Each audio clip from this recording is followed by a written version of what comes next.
Sons and Lovers by D.H. Lawrence. Chapter 10. Clara.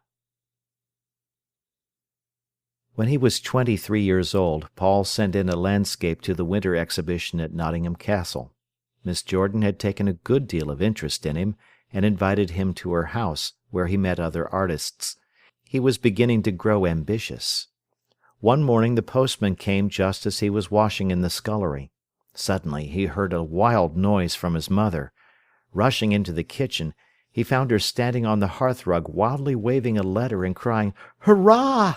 as if she had gone mad. He was shocked and frightened. "Why, mother!" he exclaimed.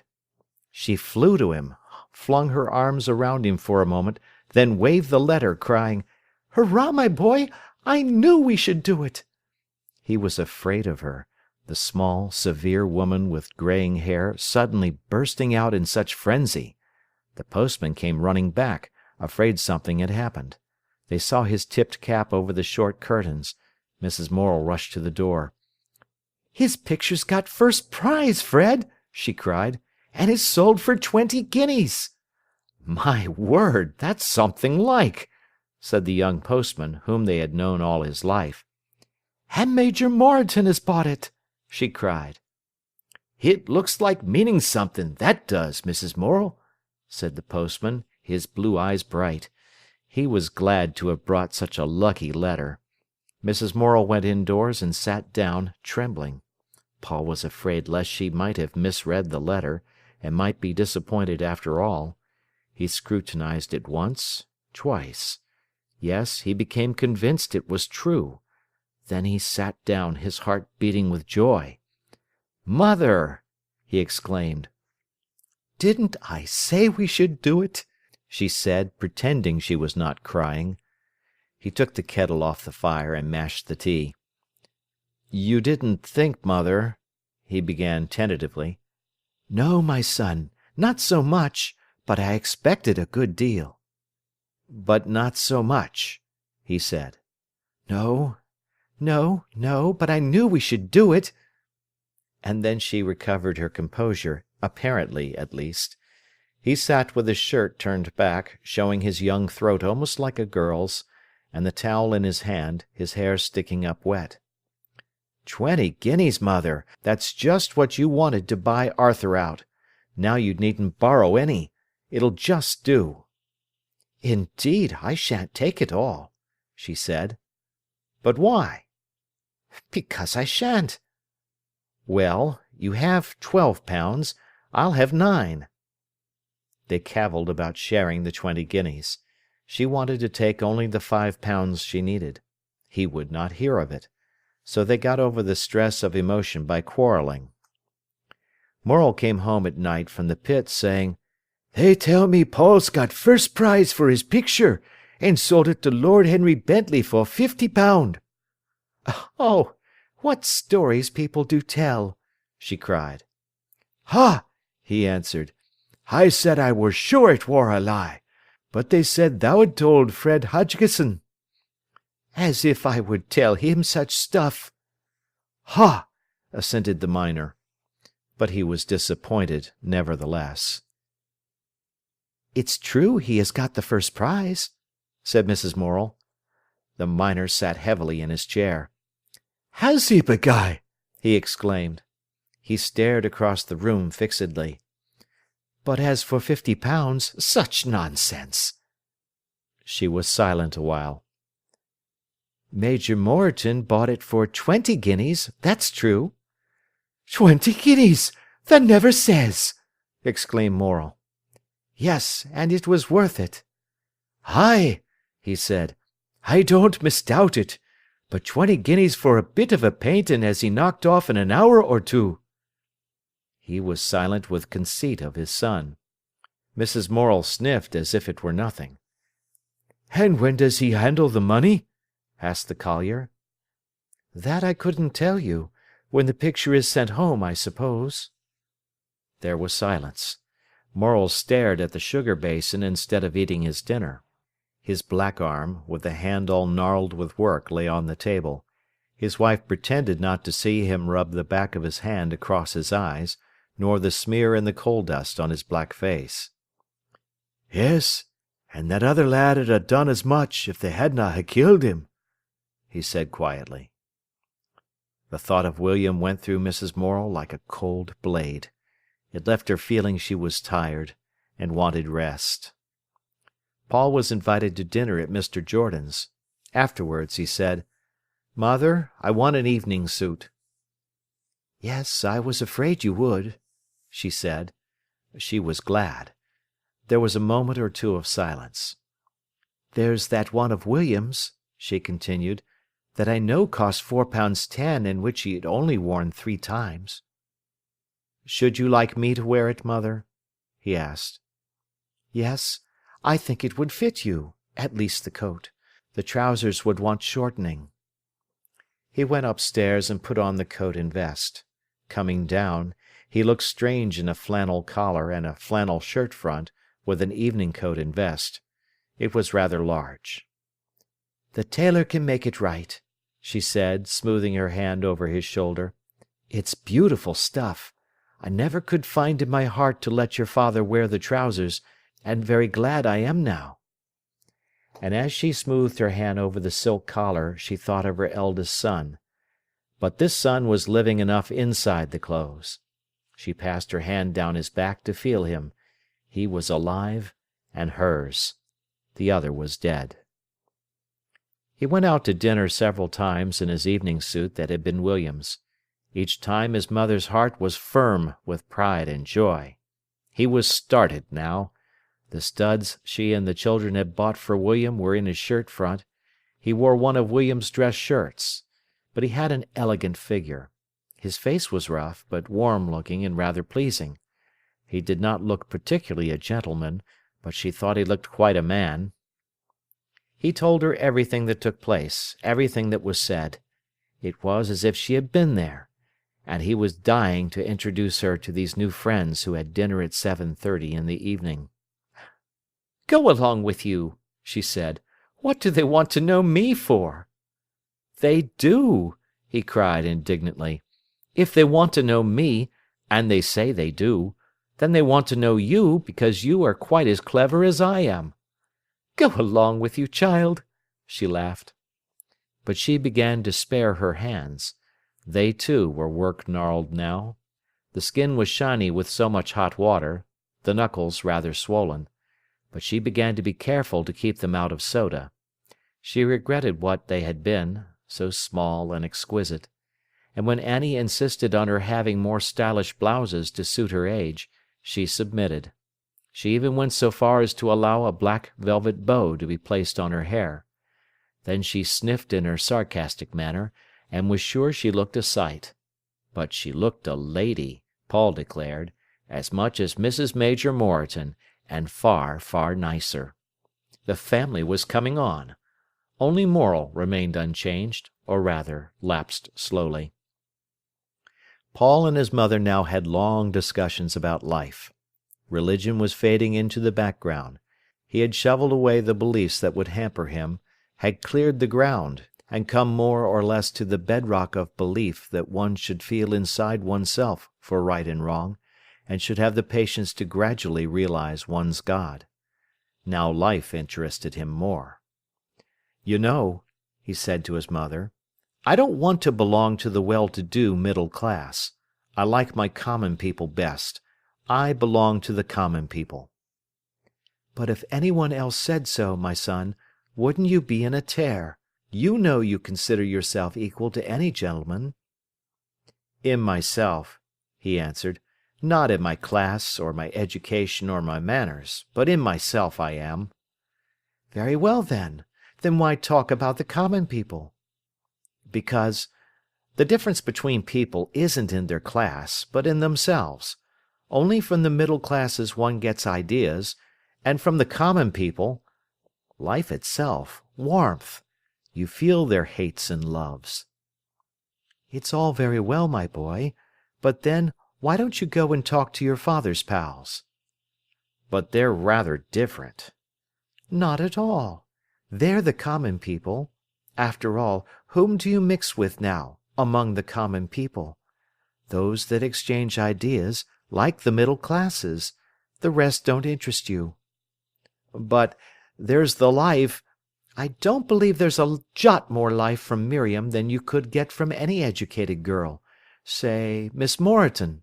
It is you who are snobbish about class." She frankly wanted him to climb into the middle classes, a thing not very difficult, she knew, and she wanted him in the end to marry a lady. Now she began to combat him in his restless fretting. He still kept up his connection with Miriam, could neither break free nor go the whole length of engagement. And this indecision seemed to bleed him of his energy. Moreover, his mother suspected him of an unrecognized leaning towards Clara, and, since the latter was a married woman, she wished he would fall in love with one of the girls in a better station of life. But he was stupid, and would refuse to love or even to admire a girl much, just because she was his social superior. "My boy," said his mother to him, "all your cleverness, your breaking away from old things, and taking life in your own hands, doesn't seem to bring you much happiness." "What is happiness?" he cried. "It's nothing to me. How am I to be happy?" The plump question disturbed her. "That's for you to judge, my lad. But if you could meet some good woman who would make you happy, and you begin to think of settling your life, when you have the means, so that you could work without all this fretting, it would be much better for you." He frowned. His mother caught him on the raw of his wound of Miriam. He pushed the tumbled hair off his forehead, his eyes full of pain and fire. "You mean easy, mother," he cried. "That's a woman's whole doctrine for life, ease of soul and physical comfort, and I do despise it." "Oh, do you?" replied his mother. "And do you call yours a divine discontent?" "Yes, I don't care about its divinity, but damn your happiness. As long as life's full, it doesn't matter whether it's happy or not. I'm afraid your happiness would bore me." "You never gave it a chance," she said. Then suddenly all her passion of grief over him broke out. "But it does matter," she cried. "And you ought to be happy. You ought to try to be happy, to live to be happy. How could I bear to think your life wouldn't be a happy one?" "Your own's been bad enough, mater, but it hasn't left you so much worse off than the folk who've been happier.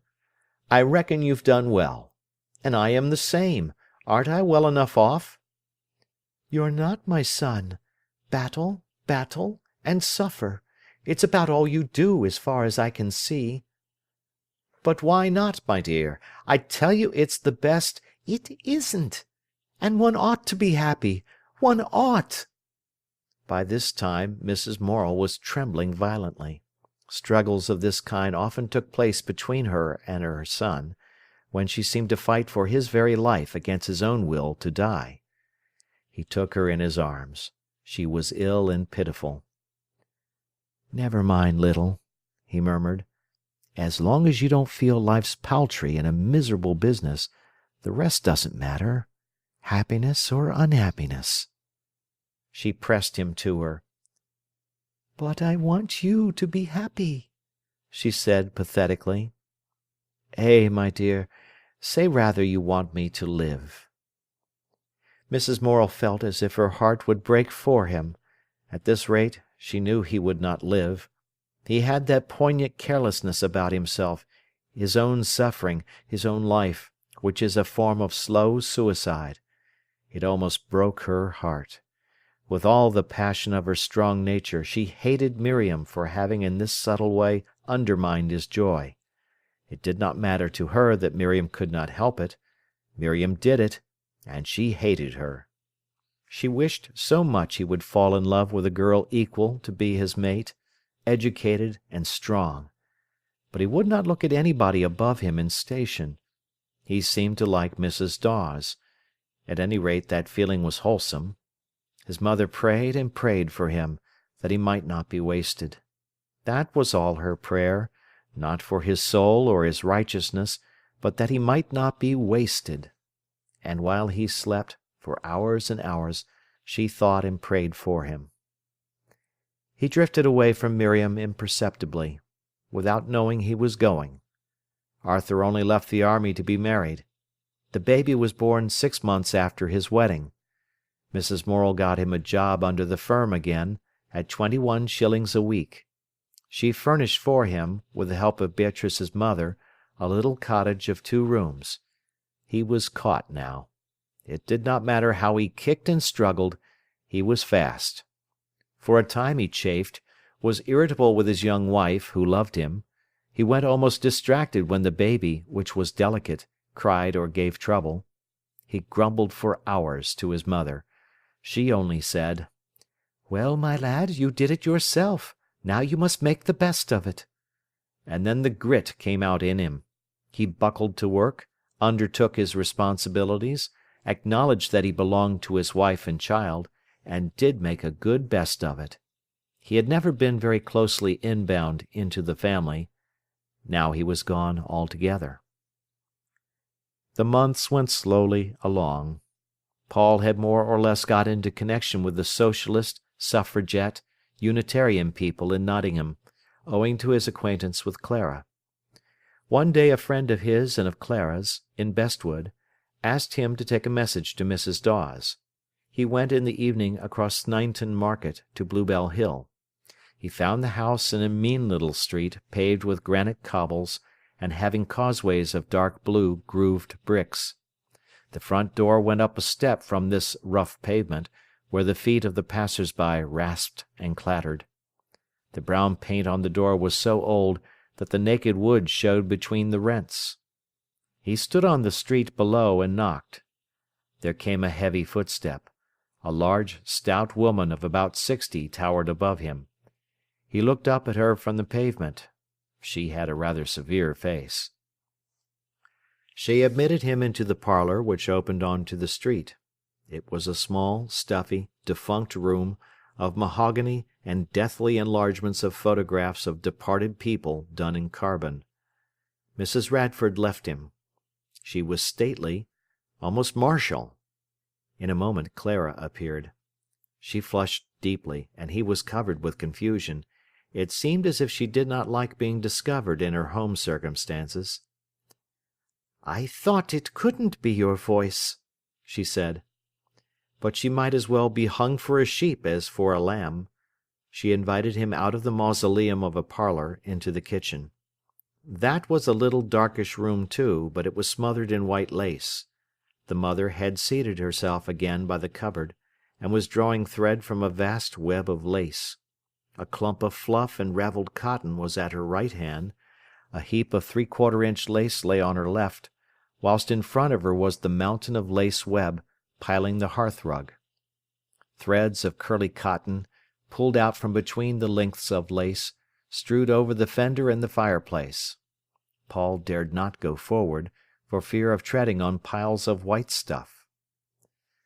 On the table was a jenny for carding the lace.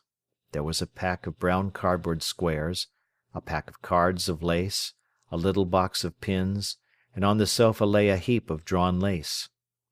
The room was all lace, and it was so dark and warm that the white snowy stuff seemed the more distinct.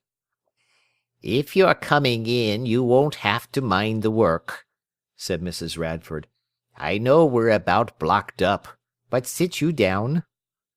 Clara, much embarrassed, gave him a chair against the wall opposite the white heaps. Then she herself took her place on the sofa, shamedly. "Will you drink a bottle of stout?" Mrs. Radford asked. "Clara, get him a bottle of stout." He protested, but Mrs. Radford insisted. "You look as if you could do with it," she said. "Haven't you never any more colour than that?" "It's only a thick skin I've got that doesn't show the blood through," he answered. Clara, ashamed and chagrined, brought him a bottle of stout and a glass. He poured out some of the black stuff. "Well," he said, lifting the glass, "here's health." "And thank you," said Mrs. Radford. He took a drink of stout. "And light yourself a cigarette, so long as you don't set the house on fire," said Mrs. Radford. "Thank you," he replied. "Nay, you needn't thank me," she answered. "I should be glad to smell a bit of smoke in the house again. A house o' women is as dead as a house with no fire, to my thinking. I'm not a spider as likes a corner to myself. I like a man about, if he's only something to snap at." Clara began to work. Her jenny spun with a subdued buzz. The white lace hopped from between her fingers onto the card. It was filled. She snipped off the length and pinned the end down to the banded lace.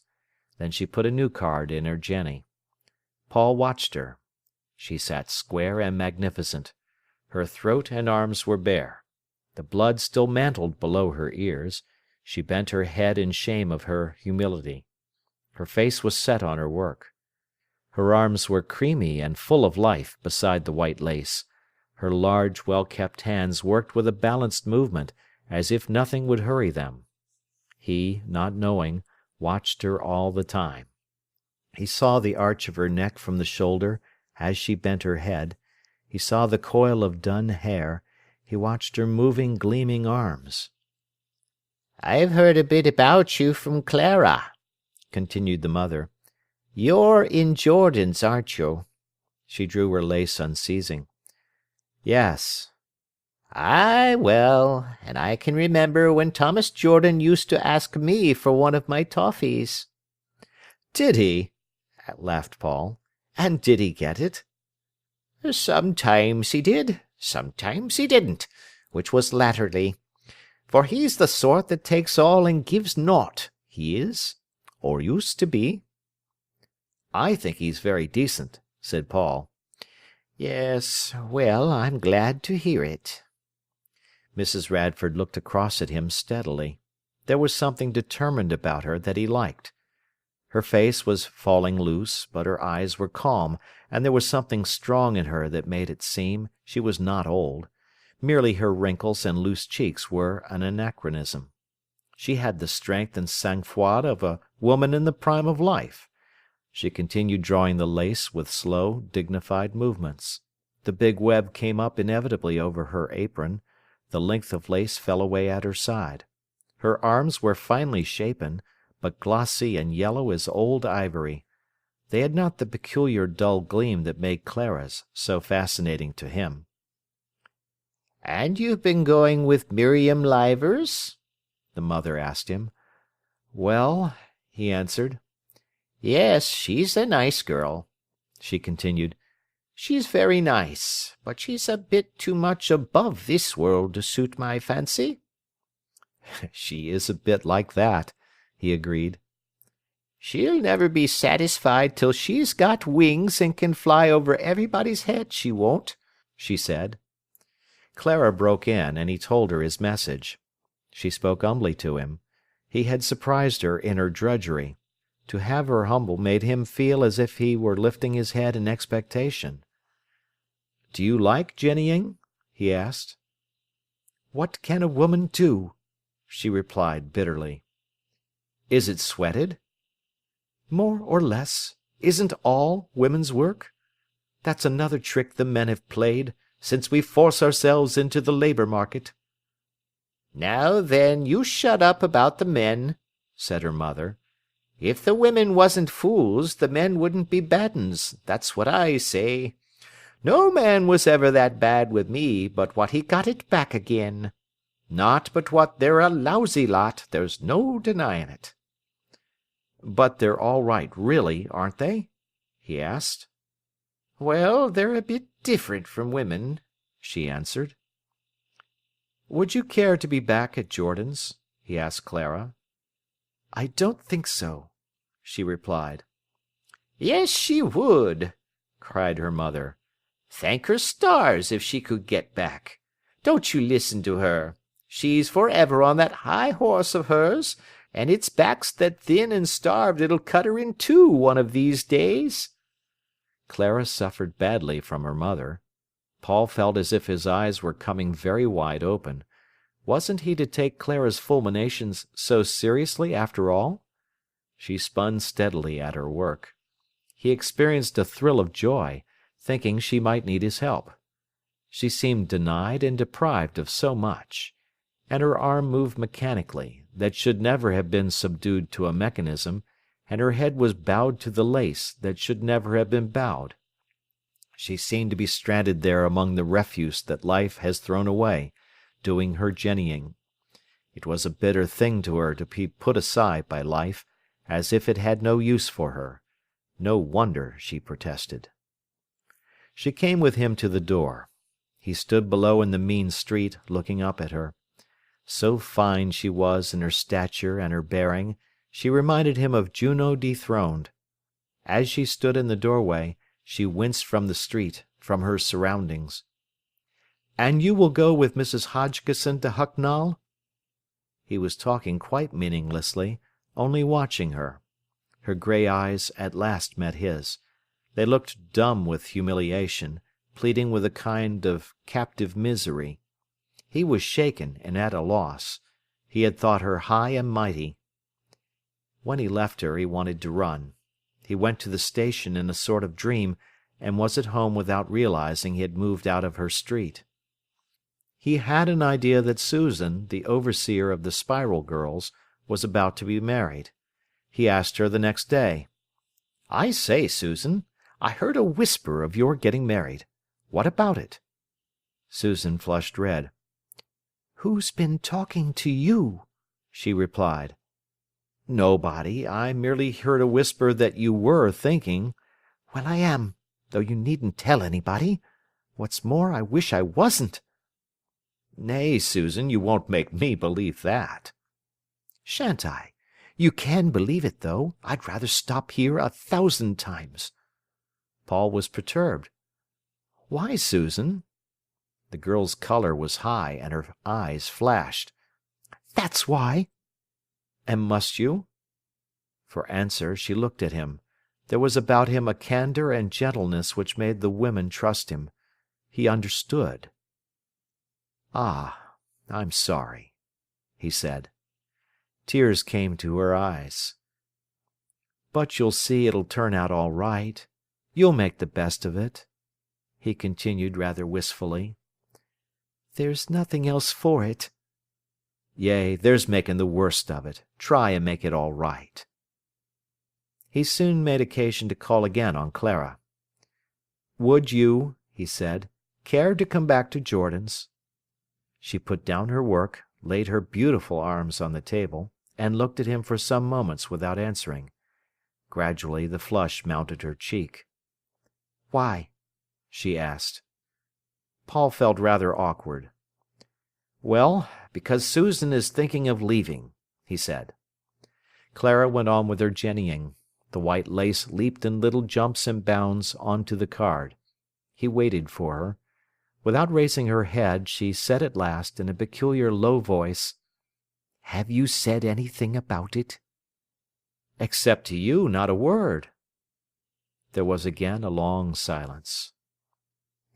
"I will apply when the advertisement is out," she said. "You will apply before that. I will let you know exactly when." She went on spinning her little machine, and did not contradict him. Clara came to Jordan's. Some of the older hands, Fanny among them, remembered her earlier rule, and cordially disliked the memory. Clara had always been Ikey, reserved and superior. She had never mixed with the girls as one of themselves. If she had occasion to find fault, she did it coolly and with perfect politeness, which the defaulter felt to be a bigger insult than crassness.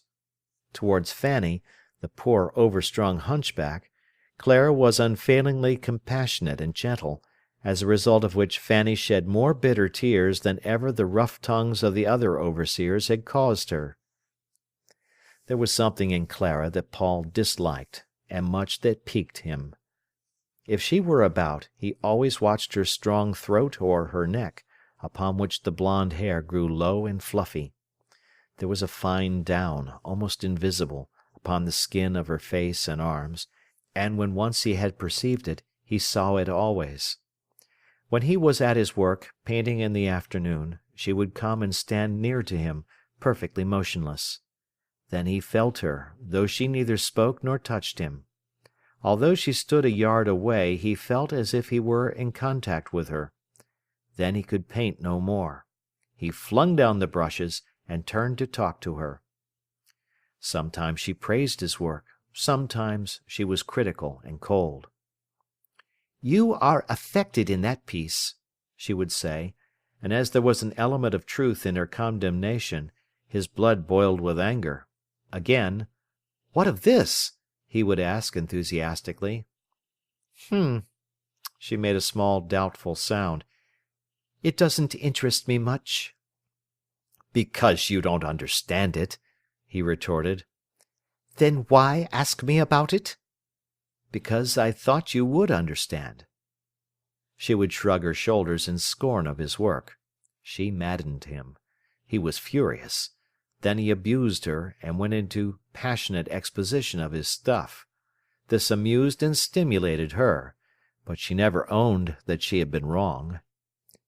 During the 10 years that she had belonged to the women's movement she had acquired a fair amount of education, and, having had some of Miriam's passion to be instructed, had taught herself French, and could read in that language with a struggle. She considered herself as a woman apart, and particularly apart from her class. The girls in the Spiral department were all of good homes. It was a small, special industry, and had a certain distinction. There was an air of refinement in both rooms. But Clara was aloof also from her fellow workers. None of these things, however, did she reveal to Paul. She was not the one to give herself away. There was a sense of mystery about her. She was so reserved, he felt she had much to reserve. Her history was open on the surface, but its inner meaning was hidden from everybody. It was exciting. And then sometimes he caught her looking at him from under her brows with an almost furtive, sullen scrutiny, which made him move quickly. Often she met his eyes, but then her own were, as it were, covered over, revealing nothing. She gave him a little, lenient smile. She was to him extraordinarily provocative, because of the knowledge she seemed to possess, and gathered fruit of experience he could not attain. One day he picked up a copy of Lettres de mon Moulin from her work-bench. "You read French, do you?" he cried.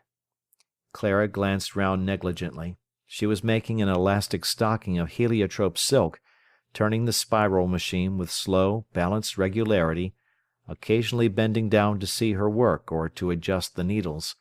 Then her magnificent neck, with its down and fine pencils of hair, shone white against the lavender, lustrous silk. She turned a few more rounds and stopped. "What did you say?" she asked, smiling sweetly. Paul's eyes glittered at her insolent indifference to him. "I did not know you read French," he said, very polite. "Did you not?" she replied, with a faint, sarcastic smile. "Rotten swank," he said, but scarcely loud enough to be heard. He shut his mouth angrily as he watched her. She seemed to scorn the work she mechanically produced, yet the hose she made was as nearly perfect as possible. "You don't like spiral work," he said. "Oh, well, all work is work," she answered, as if she knew all about it. He marvelled at her coldness. He had to do everything hotly. She must be something special. "What would you prefer to do?" he asked. She laughed at him indulgently as she said, "There is so little likelihood of my ever being given a choice that I haven't wasted time considering." "Pah!" he said, contemptuous on his side now. "You only say that because you're too proud to own up what you want and can't get." "You know me very well," she replied coldly. "I know you think you're terrific great shakes, and that you live under the eternal insult of working in a factory." He was very angry and very rude. She merely turned away from him in disdain. He walked whistling down the room, flirted and laughed with Hilda. Later on he said to himself, "What was I so impudent to Clara for?" He was rather annoyed with himself, at the same time glad. "Serve her right, she stinks with silent pride," he said to himself angrily. End of Part 1 of Chapter 10. Sons and Lovers by D.H. Lawrence. Chapter 10, Part 2. In the afternoon he came down. There was a certain weight on his heart which he wanted to remove. He thought to do it by offering her chocolates. "Have one?" he said. "I bought a handful to sweeten me up." To his great relief, she accepted. He sat on the workbench beside her machine, twisting a piece of silk round his finger. She loved him for his quick, unexpected movements, like a young animal. His feet swung as he pondered. The sweets lay strewn on the bench. She bent over her machine, grinding rhythmically, then stooping to see the stocking that hung beneath, pulled down by the weight. He watched the handsome crouching of her back and the apron strings curling on the floor. "There is always about you," he said, "a sort of waiting. Whatever I see you doing, you're not really there. You are waiting, like Penelope when she did her weaving." He could not help a spurt of wickedness. "I'll call you Penelope," he said. "Would it make any difference?" she said, carefully removing one of her needles. "That doesn't matter, so long as it pleases me. Here, I say, you seem to forget I'm your boss. It just occurs to me." "And what does that mean?" she asked coolly. "It means I've got a right to boss you." "Is there anything you want to complain about?" "Oh, I say, you needn't be nasty," he said angrily. "I don't know what you want," she said, continuing her task. "I want you to treat me nicely and respectfully." "Call you sir, perhaps?" she asked quietly. "Yes, call me sir. I should love it." "Then I wish you would go upstairs, sir." His mouth closed and a frown came on his face. He jumped suddenly down. "You're too blessed superior for anything," he said. And he went away to the other girls. He felt he was being angrier than he had any need to be. In fact, he doubted slightly that he was showing off. But if he were, then he would. Clara heard him laughing, in a way she hated, with the girls down the next room. When at evening he went through the department after the girls had gone, he saw his chocolates lying untouched in front of Clara's machine. He left them. In the morning they were still there, and Clara was at work. Later on Minnie, a little brunette they called Pussy, called to him. "Hey, haven't you got a chocolate for anybody?" "Sorry, Pussy," he replied. "I meant to have offered them, then I went and forgot them." "I think you did," she answered. "I'll bring you some this afternoon. You don't want them after they've been lying about, do you?" "Oh, I'm not particular," smiled Pussy. "Oh, no," he said. "They'll be dusty." He went up to Clara's bench. "Sorry I left these things littering about," he said. She flushed scarlet. He gathered them together in his fist. "They'll be dirty now," he said. "You should have taken them. I wonder why you didn't. I meant to have told you I wanted you to." He flung them out of the window into the yard below. He just glanced at her. She winced from his eyes. In the afternoon he brought another packet. "Will you take some?" he said, offering them first to Clara. "These are fresh." She accepted one and put it on the bench. "Oh, take several, for luck," he said. She took a couple more and put them on the bench also. Then she turned in confusion to her work. He went on up the room. "Here you are, Pussy," he said. "Don't be greedy." "Are they all for her?" cried the others, rushing up. "Of course they're not," he said. The girls clamoured round. Pussy drew back from her mates. "Come out," she cried. "I can have first pick, can't I, Paul?" "Be nice with 'em," he said, and went away. "You are a dear," the girls cried. "10 pence," he answered. He went past Clara without speaking. She felt the 3 chocolate creams would burn her if she touched them. It needed all her courage to slip them into the pocket of her apron. The girls loved him and were afraid of him. He was so nice while he was nice, but if he were offended, so distant, treating them as if they scarcely existed, or not more than the bobbins of thread. And then, if they were impudent, he said quietly, "Do you mind going on with your work?" and stood and watched. When he celebrated his 23rd birthday, the house was in trouble. Arthur was just going to be married. His mother was not well. His father, getting an old man, and lame from his accidents, was given a paltry, poor job. Miriam was an eternal reproach. He felt he owed himself to her, yet could not give himself. The house, moreover, needed his support. He was pulled in all directions. He was not glad it was his birthday. It made him bitter. He got to work at 8 o'clock. Most of the clerks had not turned up. The girls were not due till 8:30. As he was changing his coat, he heard a voice behind him say, "Paul, Paul, I want you."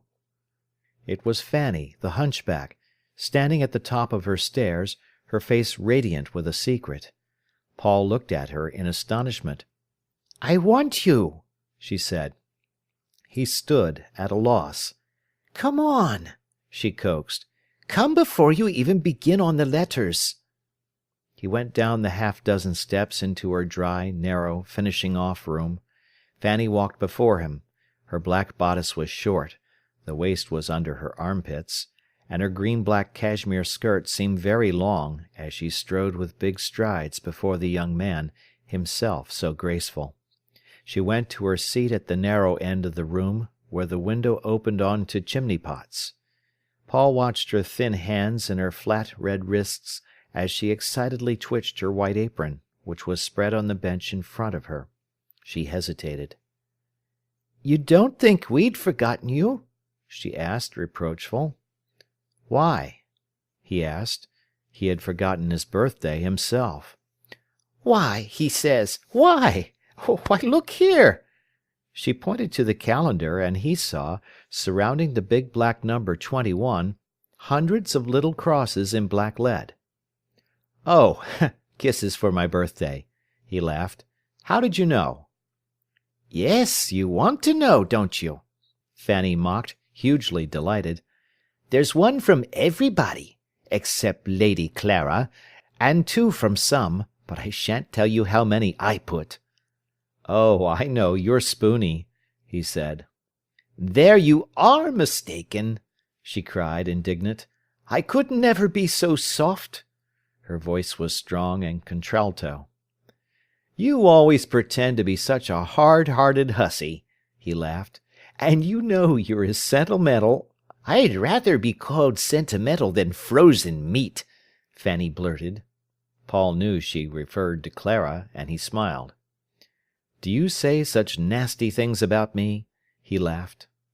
"No, my duck," the hunchback woman answered, lavishly tender. She was 39. "No, my duck, because you don't think yourself a fine figure in marble, and us nothing but dirt. I'm as good as you, aren't I, Paul?" And the question delighted her. "Why, we're not better than one another, are we?" he replied. "But I'm as good as you, aren't I, Paul?" she persisted daringly. "Of course you are. If it comes to goodness, you're better." She was rather afraid of the situation. She might get hysterical. "I thought I'd get here before the others. Won't they say I'm deep? Now, shut your eyes," she said. "And open your mouth and see what God sends you," he continued, suiting action to words, and expecting a piece of chocolate. He heard the rustle of the apron, and a faint clink of metal. "I'm going to look," he said. He opened his eyes. Fanny, her long cheeks flushed, her blue eyes shining, was gazing at him. There was a little bundle of paint tubes on the bench before him. He turned pale. "No, Fanny," he said quickly. "From us all," she answered hastily. "No, but are they the right sort?" she asked, rocking herself with delight. "Jove, they're the best in the catalogue." "But they're the right sorts," she cried. "They're off the little list I'd made to get when my ship came in." He bit his lip. Fanny was overcome with emotion. She must turn the conversation. "They was all on thorns to do it. They all paid their shares, all except the Queen of Sheba." The Queen of Sheba was Clara. "And wouldn't she join?" Paul asked. "She didn't get the chance. We never told her. We wasn't going to have her bossing this show. We didn't want her to join." Paul laughed at the woman. He was much moved. At last he must go. She was very close to him. Suddenly she flung her arms round his neck and kissed him vehemently. "I can give you a kiss today," she said apologetically. "You've looked so white, it made my heart ache." Paul kissed her and left her. Her arms were so pitifully thin that his heart ached also. That day he met Clara as he ran downstairs to wash his hands at dinner time. "You have stayed to dinner?" he exclaimed. It was unusual for her. "Yes, and I seem to have dined on old surgical appliance stock. I must go out now, or I shall feel stale India rubber right through." She lingered. He instantly caught at her wish. "You are going anywhere?" he asked. They went together up to the castle. Outdoors she dressed very plainly, down to ugliness. Indoors she always looked nice. She walked with hesitating steps alongside Paul, bowing and turning away from him. Dowdy in dress, and drooping, she showed to great disadvantage. He could scarcely recognize her strong form, that seemed to slumber with power. She appeared almost insignificant, drowning her stature in her stoop, as she shrank from the public gaze. The castle grounds were very green and fresh. Climbing the precipitous ascent, he laughed and chattered, but she was silent, seeming to brood over something. There was scarcely time to go inside the squat, square building that crowns the bluff of rock. They leaned upon the wall where the cliff runs sheer down to the park. Below them, in their holes in the sandstone, pigeons preened themselves and cooed softly. Away down upon the boulevard at the foot of the rock, tiny trees stood in their own pools of shadow, and tiny people went scurrying about in almost ludicrous importance. "You feel as if you could scoop up the folk like tadpoles, and have a handful of 'em," he said. She laughed, answering, "Yes, it is not necessary to get far off in order to see us proportionately. The trees are much more significant." "Bulk only," he said. She laughed cynically. Away beyond the boulevard the thin stripes of the metals showed upon the railway track, whose margin was crowded with little stacks of timber, beside which smoking toy engines fussed. Then the silver string of the canal lay at random among the black heaps. Beyond, the dwellings, very dense on the river flat, looked like black poisonous herbage, in thick rows and crowded beds, stretching right away, broken now and then by taller plants, right to where the river glistened in a hieroglyph across the country. The steep scarp cliffs across the river looked puny. Great stretches of country darkened with trees and faintly brightened with cornland spread towards the haze, where the hills rose blue beyond grey. "It is comforting," said Mrs. Dawes, "to think the town goes no farther. It is only a little sore upon the country yet." "A little scab," Paul said. She shivered. She loathed the town. Looking drearily across at the country which was forbidden her, her impassive face, pale and hostile, she reminded Paul of one of the bitter, remorseful angels. "But the town's all right," he said. "It's only temporary. This is the crude, clumsy makeshift we've practised on, till we find out what the idea is. The town will come all right." The pigeons in the pockets of rock, among the perched bushes, cooed comfortably. To the left the large church of St. Mary rose into space to keep close company with the castle, above the heaped rubble of the town. Mrs. Dawes smiled brightly as she looked across the country. "I feel better," she said. "Thank you," he replied. "Great compliment." "Oh, my brother!" she laughed. That's snatching back with the left hand what you gave with the right, and no mistake," he said. She laughed in amusement at him. "But what was the matter with you?" he asked. "I know you were brooding something special. I can see the stamp of it on your face yet." "I think I will not tell you," she said. "All right, hug it," he answered. She flushed and bit her lip. "No," she said. "It was the girls." "What about 'em?" Paul asked. "They have been plotting something for a week now, and today they seem particularly full of it. All alike, they insult me with their secrecy." "Do they?" he asked in concern. "I should not mind," she went on in the metallic, angry tone, "if they did not thrust it into my face, the fact that they have a secret." "Just like women," said he. "It is hateful, their mean gloating," she said intensely. Paul was silent. He knew what the girls gloated over. He was sorry to be the cause of this new dissension. "They can have all the secrets in the world," she went on, brooding bitterly, "but they might refrain from glorying in them and making me feel more out of it than ever. It is almost unbearable." Paul thought for a few minutes. He was much perturbed. "I will tell you what it's all about," he said, pale and nervous. "It's my birthday, and they've bought me a fine lot of paints, all the girls. They're jealous of you." He felt her stiffen coldly at the word jealous. "Merely because I sometimes bring you a book," he added slowly. "But you see, it's only a trifle. Don't bother about it, will you? Because—" he laughed quickly. "Well, what would they say if they saw us here now, in spite of their victory?" She was angry with him for his clumsy reference to their present intimacy. It was almost insolent of him. Yet he was so quiet she forgave him, although it cost her an effort. Their two hands lay on the rough stone parapet of the castle wall. He had inherited from his mother a fineness of mould, so that his hands were small and vigorous. Hers were large, to match her large limbs, but white and powerful looking. As Paul looked at them, he knew her.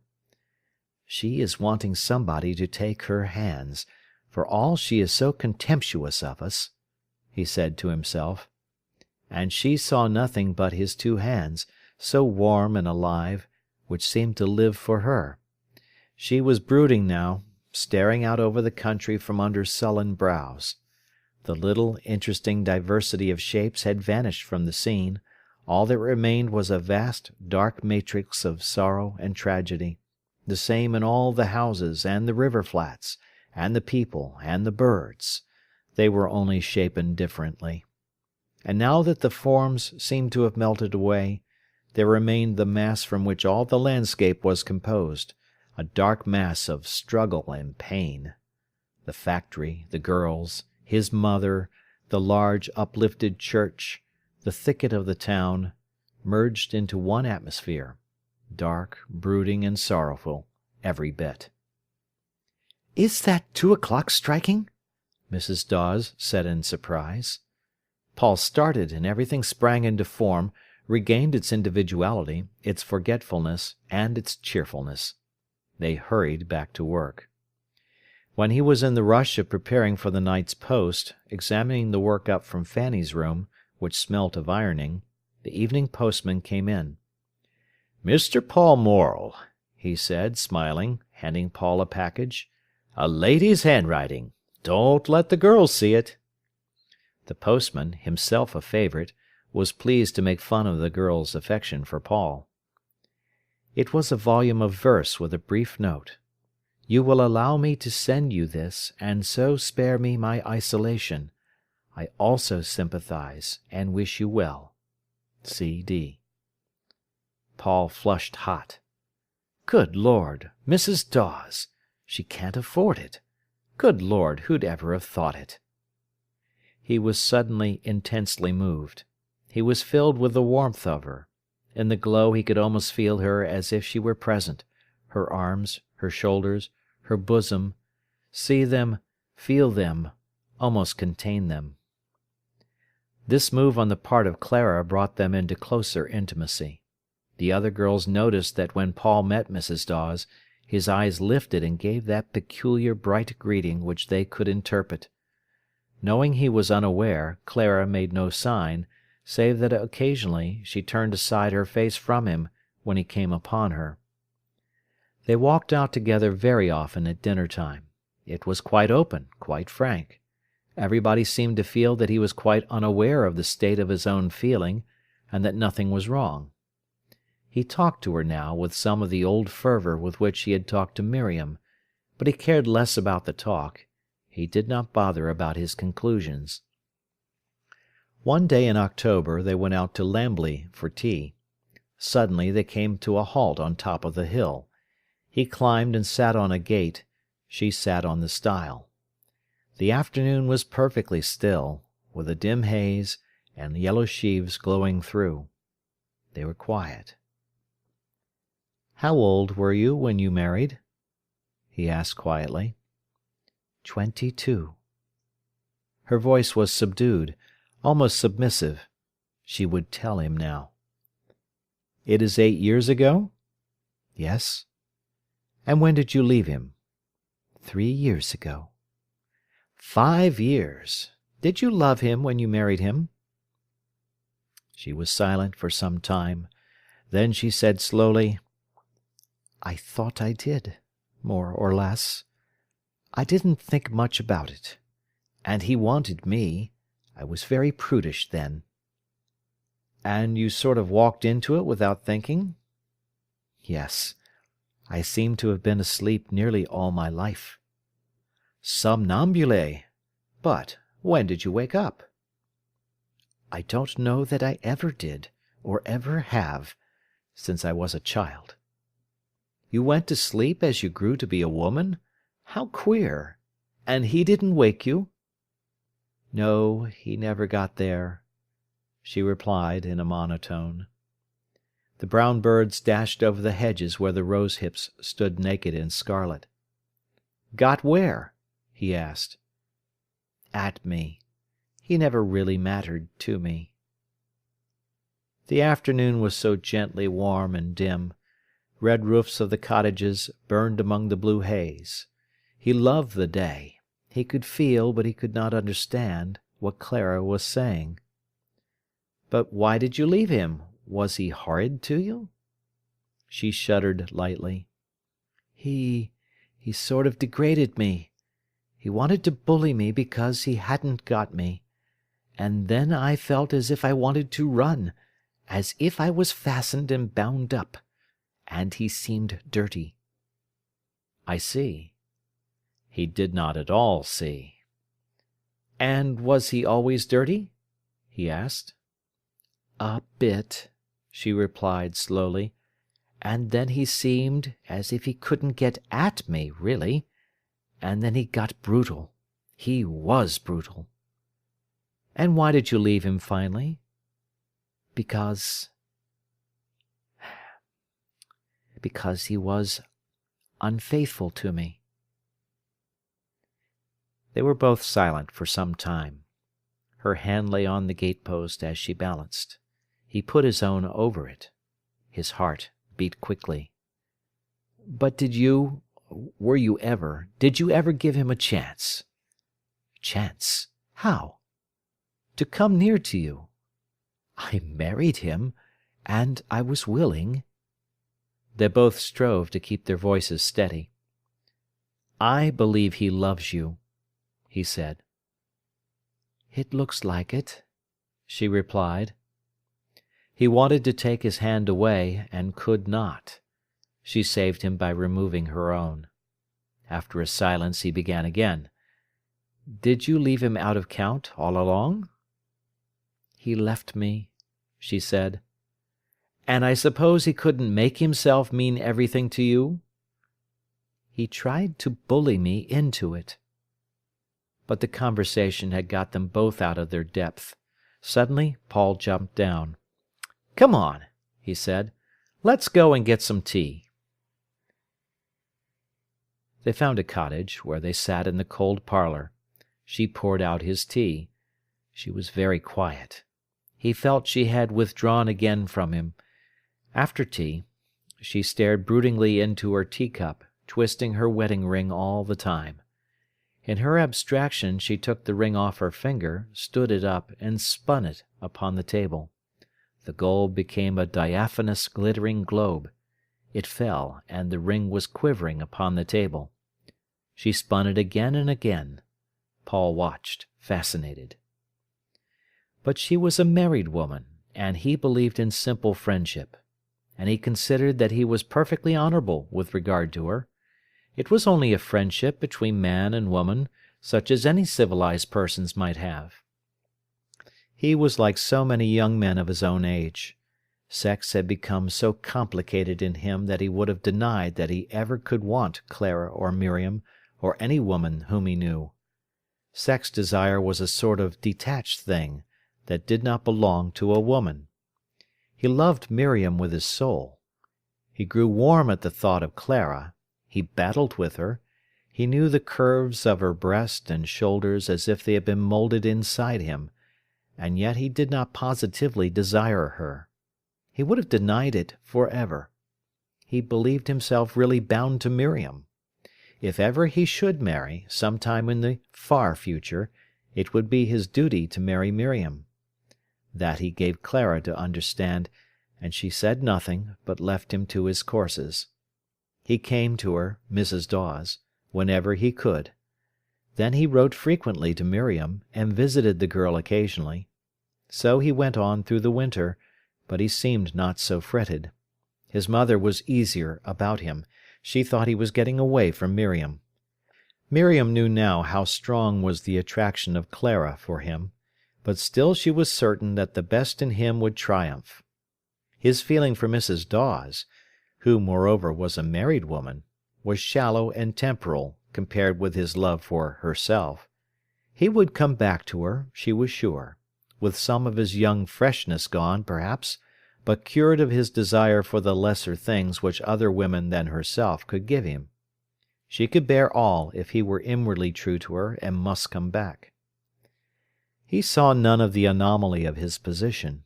Miriam was his old friend, lover, and she belonged to Bestwood and home and his youth. Clara was a newer friend, and she belonged to Nottingham, to life, to the world. It seemed to him quite plain.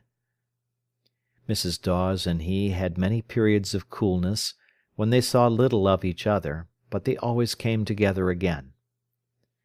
"Were you horrid with Baxter Dawes?" he asked her. It was a thing that seemed to trouble him. "In what way?" "Oh, I don't know. But weren't you horrid with him? Didn't you do something that knocked him to pieces?" "What, pray?" "Making him feel as if he were nothing. I know," Paul declared. "You are so clever, my friend," she said coolly. The conversation broke off there, but it made her cool with him for some time. She very rarely saw Miriam now. The friendship between the two women was not broken off, but considerably weakened. "Will you come in to the concert on Sunday afternoon?" Clara asked him just after Christmas. "I promised to go up to Willey Farm," he replied. "Oh, very well." "You don't mind, do you?" he asked. "Why should I?" she answered, which almost annoyed him. "You know," he said, "Miriam and I have been a lot to each other ever since I was 16. That's 7 years now." "It's a long time," Clara replied. "Yes, but somehow it doesn't go right." "How?" asked Clara. "She seems to draw me, and she wouldn't leave a single hair of me free to fall out and blow away. She'd keep it." "But you like to be kept." "No," he said, "I don't. I wish it could be normal, give and take, like me and you. I want a woman to keep me, but not in her pocket." "But if you love her, it couldn't be normal, like me and you." "Yes, I should love her better then. She sort of wants me so much that I can't give myself." "Wants you how?" "Wants the soul out of my body. I can't help shrinking back from her." "And yet you love her." "No, I don't love her. I never even kiss her." "Why not?" Clara asked. "I don't know." "I suppose you're afraid," she said. "I'm not. Something in me shrinks from her like hell. She's so good when I'm not good." "How do you know what she is?" "I do. I know she wants a sort of soul union." "But how do you know what she wants?" "I've been with her for 7 years." "And you haven't found out the very first thing about her."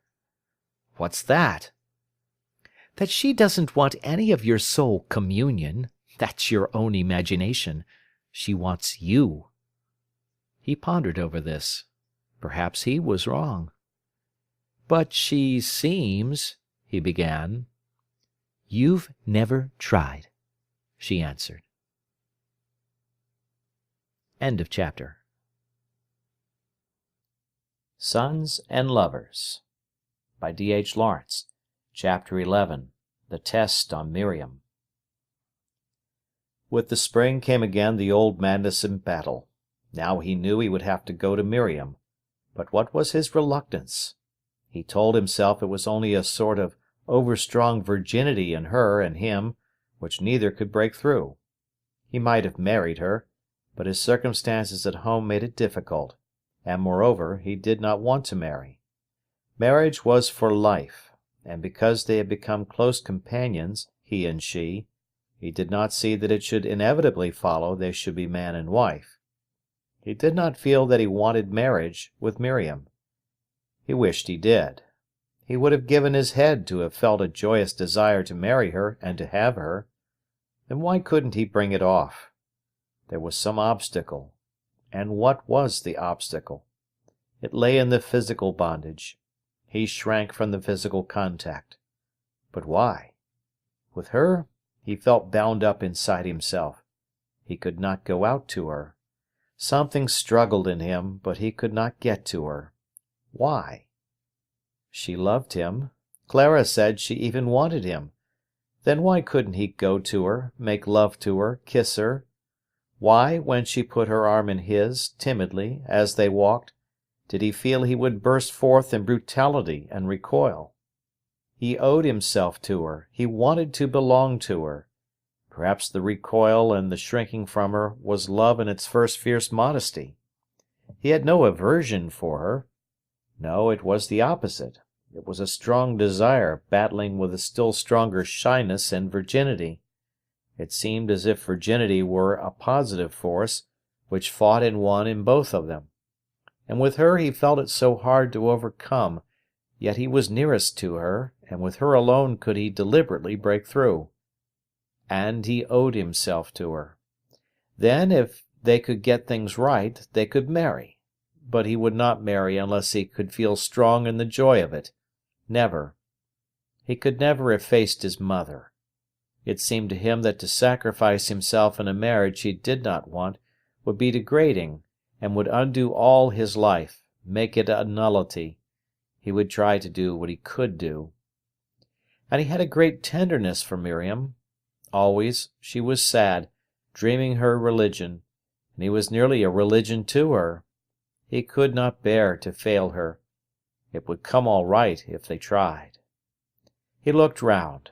A good many of the nicest men he knew were like himself, bound in by their own virginity, which they could not break out of.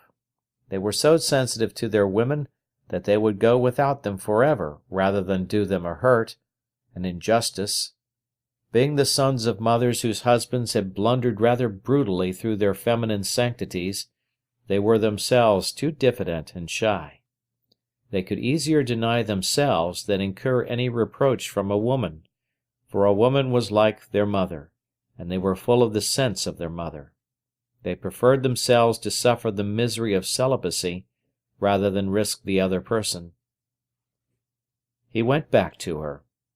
Something in her, when he looked at her, brought the tears almost to his eyes. One day he stood behind her as she sang. Annie was playing a song on the piano. As Miriam sang, her mouth seemed hopeless. She sang like a nun singing to heaven. It reminded him so much of the mouth and eyes of one who sings beside a Botticelli Madonna, so spiritual. Again, hot as steel, came up the pain in him.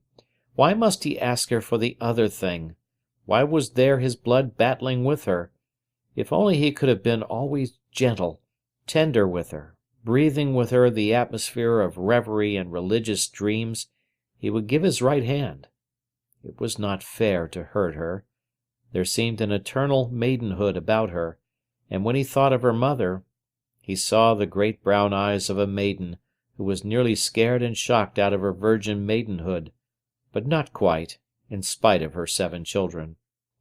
They had been born almost leaving her out of count, not of her, but upon her. So she could never let them go, because she never had possessed them. Mrs. Morel saw him going again frequently to Miriam, and was astonished. He said nothing to his mother.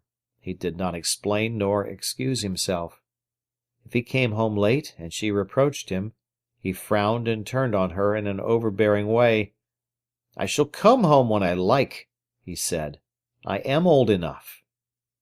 "Must she keep you till this time?" "It is I who stay," he answered. "And she lets you. But very well," she said. And she went to bed, leaving the door unlocked for him, but she lay listening until he came, often long after. It was a great bitterness to her that he had gone back to Miriam. She recognized, however, the uselessness of any further interference. He went to Willey Farm as a man now, not as a youth. She had no right over him. There was a coldness between him and her. He hardly told her anything. Discarded, she waited on him, cooked for him still, and loved to slave for him, but her face was closed again like a mask. There was nothing for her to do now but the housework. For all the rest, he had gone to Miriam. She could not forgive him. Miriam killed the joy and the warmth in him. He had been such a jolly lad, and full of the warmest affection. Now he grew colder, more and more irritable and gloomy. It reminded her of William, but Paul was worse. He did things with more intensity, and more realization of what he was about. His mother knew how he was suffering for want of a woman, and she saw him going to Miriam. If he had made up his mind, nothing on earth would alter him. Mrs. Morel was tired. She began to give up at last. She had finished. She was in the way. He went on determinedly. He realized more or less what his mother felt. It only hardened his soul. He made himself callous towards her, but it was like being callous to his own health. It undermined him quickly, yet he persisted. He lay back in the rocking-chair at Willey Farm one evening. He had been talking to Miriam for some weeks, but had not come to the point.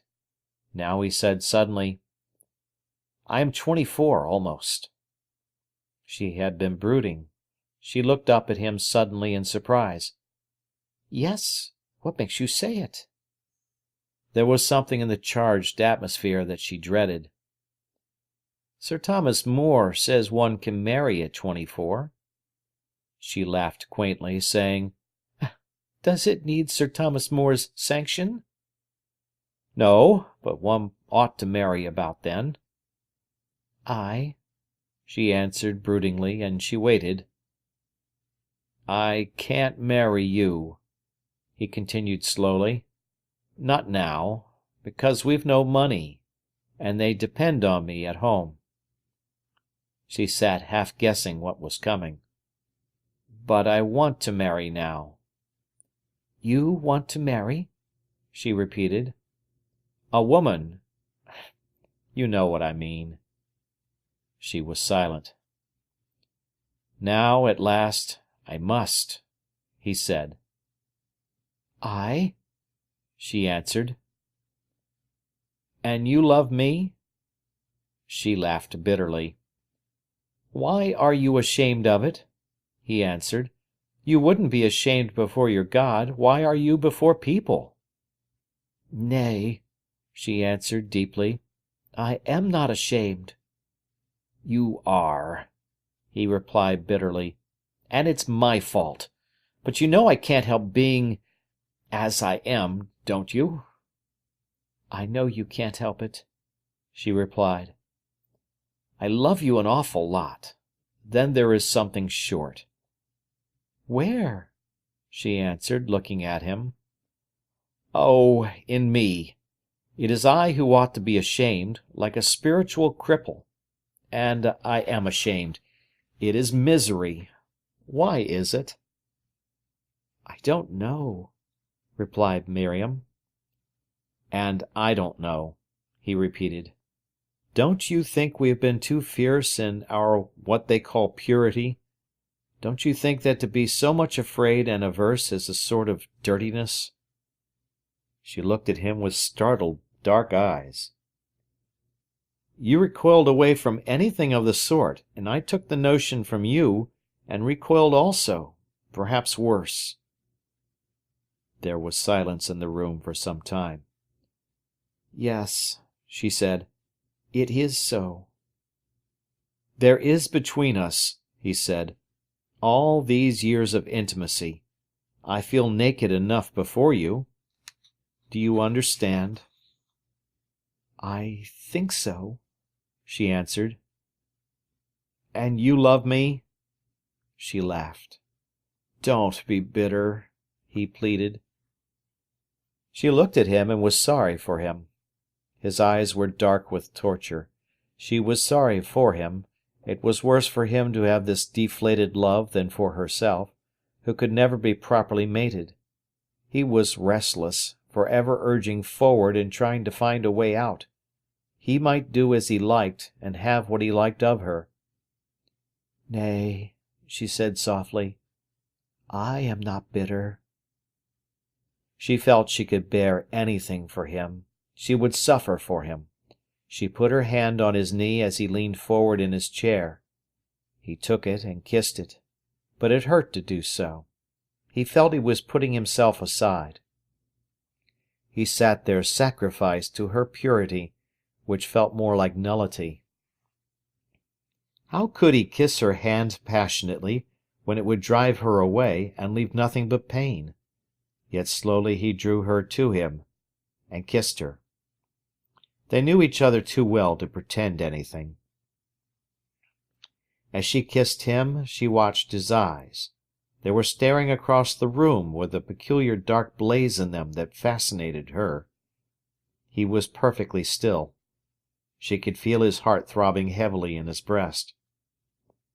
"What are you thinking about?" she asked.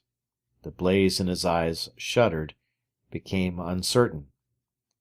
"I was thinking all the while, I love you. I have been obstinate." She sank her head upon his breast. "Yes," she answered. "That's all," he said, and his voice seemed sure, and his mouth was kissing her throat. Then she raised her head and looked into his eyes with her full gaze of love. The blaze struggled, seemed to try to get away from her, and then was quenched. He turned his head quickly aside. It was a moment of anguish. "Kiss me," she whispered. He shut his eyes and kissed her, and his arms folded her closer and closer. When she walked home with him over the fields, he said, "I'm glad I came back to you. I feel so simple with you, as if there was nothing to hide. We will be happy?" "Yes," she murmured, and the tears came to her eyes. "Some sort of perversity in our souls," he said, "makes us not want, get away from, the very thing we want. We have to fight against that." "Yes," she said, and she felt stunned. As she stood under the drooping thorn tree, in the darkness by the roadside, he kissed her, and his fingers wandered over her face. In the darkness, where he could not see her but only feel her, his passion flooded him. He clasped her very close. "Sometime you will have me?" he murmured, hiding his face on her shoulder. It was so difficult. "Not now," she said. His hopes and his heart sunk. A dreariness came over him. "No," he said. His clasp of her slackened. "I love to feel your arm there," she said, pressing his arm against her back, where it went round her waist. "It rests me so."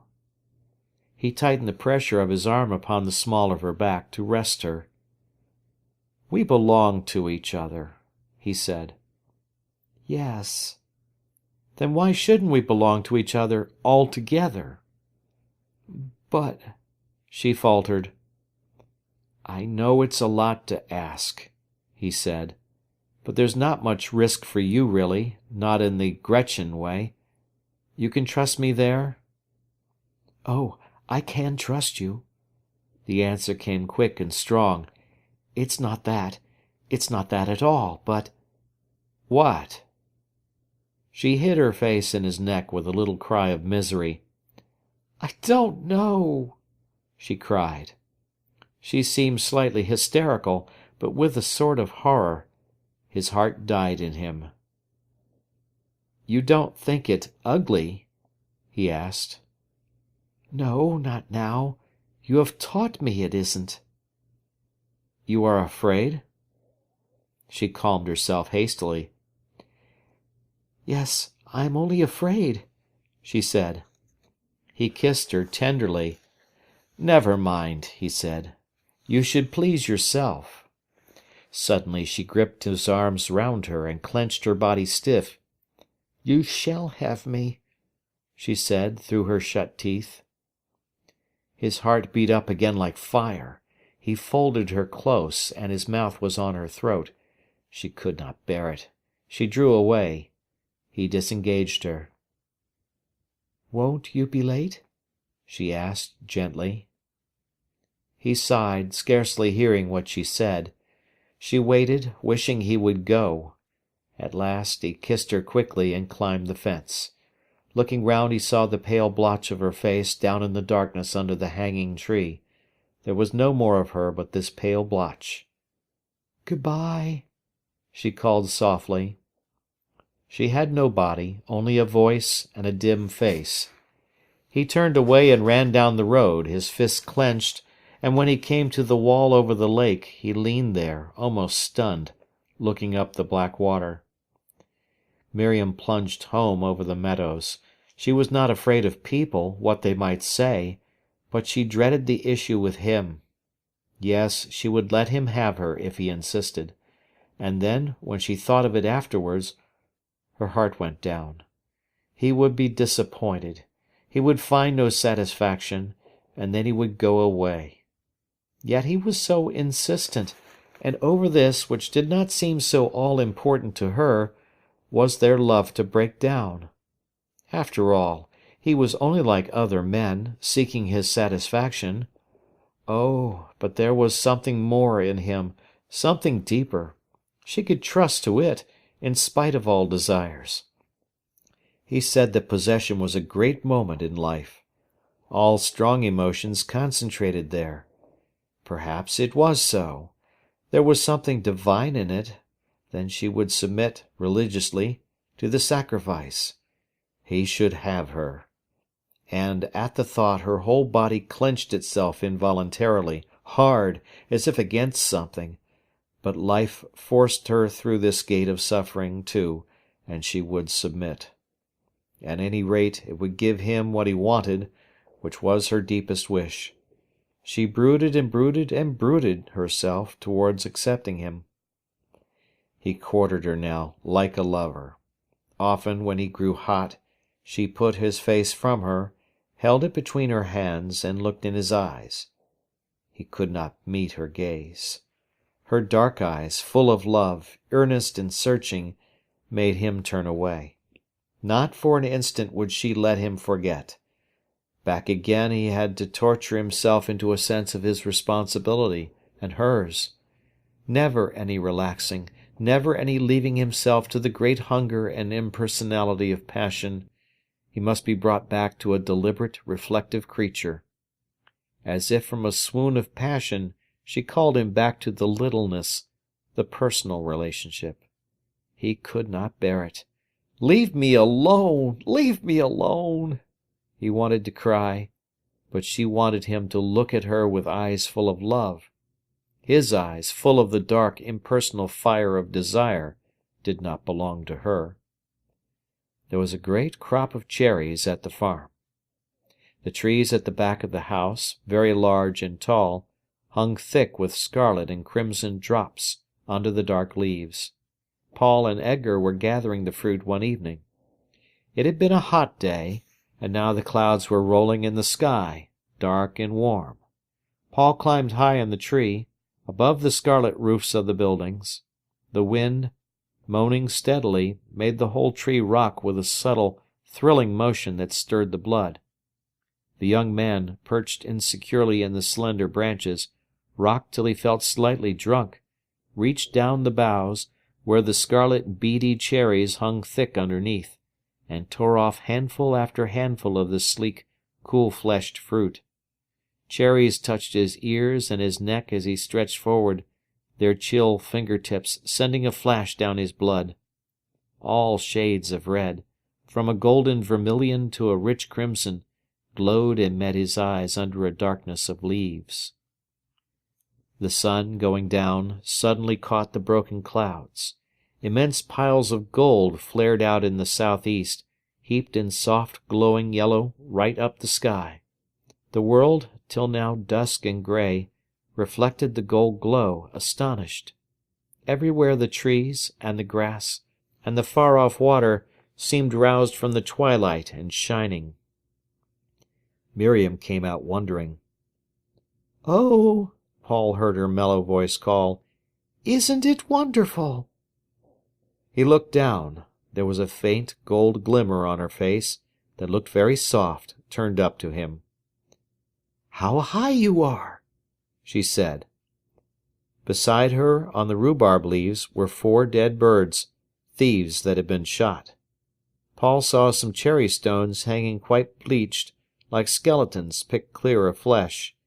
He looked down again to Miriam. "Clouds are on fire," he said. "Beautiful!" she cried. She seemed so small, so soft, so tender down there. He threw a handful of cherries at her. She was startled and frightened. He laughed with a low chuckling sound and pelted her. She ran for shelter, picking up some cherries. 2 fine red pears she hung over her ears, then she looked up again. "Haven't you got enough?" she asked. "Nearly. It's like being on a ship up here." "And how long will you stay?" "While the sunset lasts." She went to the fence and sat there, watching the gold clouds fall to pieces and go in immense rose-coloured ruin towards the darkness. Gold flamed to scarlet, like pain in its intense brightness. Then the scarlet sank to rose, and rose to crimson, and quickly the passion went out of the sky. All the world was dark grey. Paul scrambled quickly down with his basket, tearing his shirt-sleeve as he did so. "They are lovely," said Miriam, fingering the cherries. "I've torn my sleeve," he answered. She took the 3-cornered rip, saying, "I shall have to mend it." It was near the shoulder. She put her fingers through the tear. "How warm!" she said. He laughed. There was a new, strange note in his voice, one that made her pant. "Shall we stay out?" he said. "Won't it rain?" she asked. "No, let us walk a little way." They went down the fields and into the thick plantation of fir trees and pines. "Shall we go in among the trees?" he asked. "Do you want to?" "Yes." It was very dark among the firs, and the sharp spines pricked her face. She was afraid. Paul was silent and strange. "I like the darkness," he said. I wish it were thicker. Good, thick darkness." He seemed to be almost unaware of her as a person. She was only to him then a woman. She was afraid. He stood against a pine-tree trunk and took her in his arms. She relinquished herself to him, but it was a sacrifice in which she felt something of horror. This thick-voiced, oblivious man was a stranger to her. Later it began to rain. The pine trees smelled very strong. Paul lay with his head on the ground, on the dead pine needles, listening to the sharp hiss of the rain, a steady, keen noise. His heart was down, very heavy. Now he realized that she had not been with him all the time, that her soul had stood apart in a sort of horror. He was physically at rest, but no more. Very dreary at heart, very sad, and very tender, his fingers wandered over her face pitifully. Now again she loved him deeply. He was tender and beautiful. "The rain," he said. "Yes, is it coming on you?" She put her hands over him, on his hair, on his shoulders, to feel if the raindrops fell on him. She loved him dearly. He, as he lay with his face on the dead pine leaves, felt extraordinarily quiet. He did not mind if the raindrops came on him. He would have lain and got wet through. He felt as if nothing mattered, as if his living were smeared away into the beyond, near and quite lovable. This strange, gentle reaching out to death was new to him. "We must go," said Miriam. "Yes," he answered, but did not move. To him now life seemed a shadow, day a white shadow, night and death and stillness and inaction. This seemed like being. To be alive, to be urgent and insistent, that was not to be. The highest of all was to melt out into the darkness and sway there, identified with the great being. "The rain is coming in on us," said Miriam. He rose and assisted her. "It is a pity," he said. "What?" "To have to go. I feel so still." "Still," she repeated. "Stiller than I have ever been in my life." He was walking with his hand in hers. She pressed his fingers, feeling a slight fear. Now he seemed beyond her. She had a fear lest she should lose him. The fir trees are like presents in the darkness, each one only a presence. She was afraid and said nothing. "A sort of hush, the whole night wondering and asleep. I suppose that's what we do in death. Sleep in wonder." She had been afraid before of the brute in him, now of the mystic. She trod beside him in silence. The rain fell with a heavy hush on the trees. At last they gained the cart shed. "Let us stay here a while," he said. There was a sound of rain everywhere, smothering everything.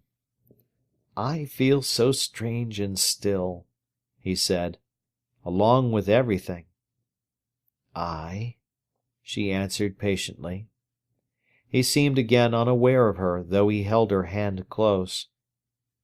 To be rid of our individuality, which is our will, which is our effort, to live effortless, a kind of curious sleep, that is very beautiful, I think. That is our afterlife, our immortality. "Yes?" "Yes, and very beautiful to have." "You don't usually say that." "No." In a while they went indoors.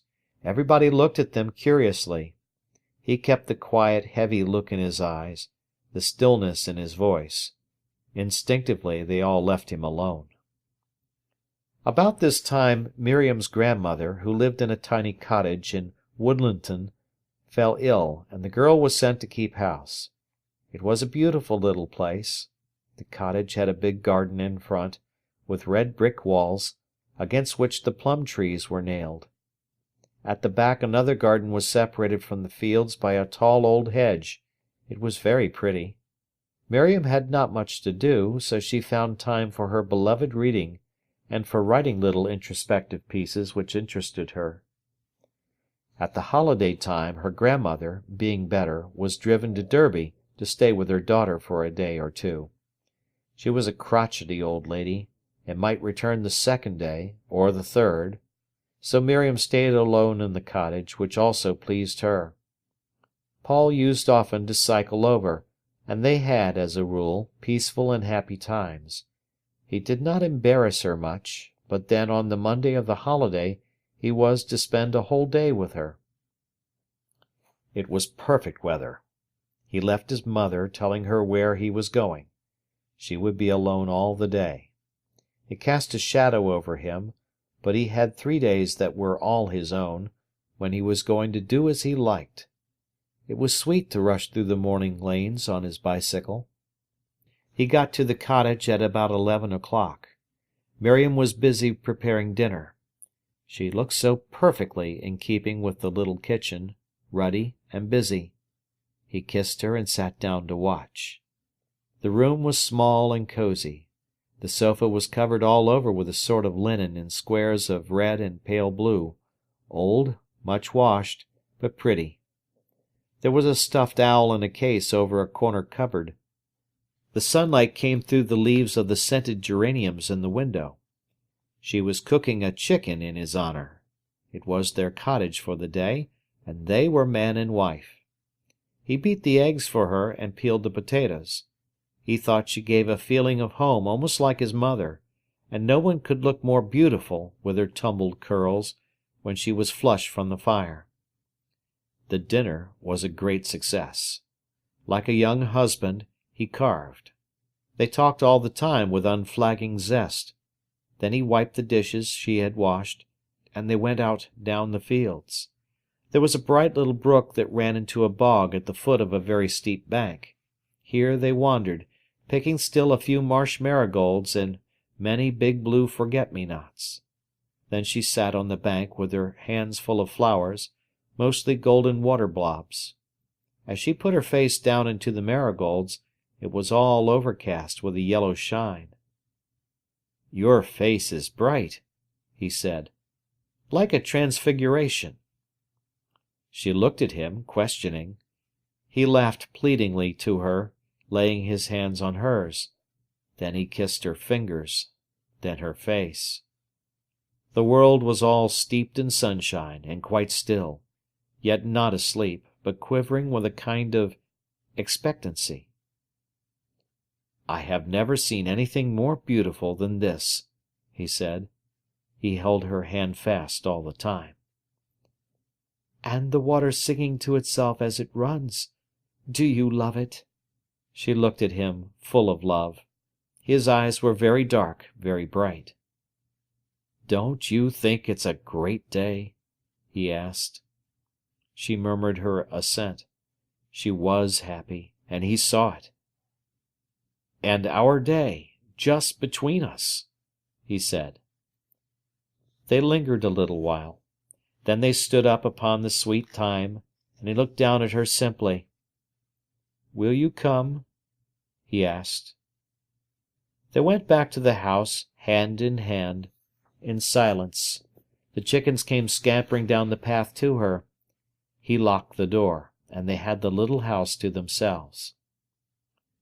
He never forgot seeing her as she lay on the bed, when he was unfastening his collar. First he saw only her beauty, and was blind with it. She had the most beautiful body he had ever imagined. He stood unable to move or speak, looking at her, his face half smiling with wonder. And then he wanted her, but as he went forward to her, her hands lifted in a little pleading movement, and he looked at her face and stopped. Her big brown eyes were watching him, still and resigned and loving. She lay as if she had given herself up to sacrifice. There was her body for him, but the look at the back of her eyes, like a creature awaiting immolation, arrested him, and all his blood fell back. "You are sure you want me?" he asked, as if a cold shadow had come over him. Yes, quite sure. End of Part 1 of Chapter 11. Sons and Lovers by D.H. Lawrence. Chapter 11, Part 2. She was very quiet, very calm. She only realized that she was doing something for him. He could hardly bear it. She lay to be sacrificed for him because she loved him so much, and he had to sacrifice her. For a second, he wished he was sexless or dead. Then he shut his eyes again to her, and his blood beat back again. And afterwards he loved her to the last fibre of his being. He loved her, but he wanted somehow to cry. There was something he could not bear for her sake. He stayed with her till quite late at night. As he rode home, he felt that he was finally initiated. He was a youth no longer. But why had he the dull pain in his soul? Why did the thought of death, the afterlife, seem so sweet and consoling? He spent the week with Miriam, and wore her out with his passion before it was gone. He had always, almost wilfully, to put her out of count and act from the brute strength of his own feelings. And he could not do it often, and there remained afterwards always the sense of failure and of death. If he were really with her, he had to put aside himself and his desire. If he would have her, he had to put her aside. "When I come to you," he asked her, his eyes dark with pain and shame, "you don't really want me, do you?" "Ah, yes," she replied quickly.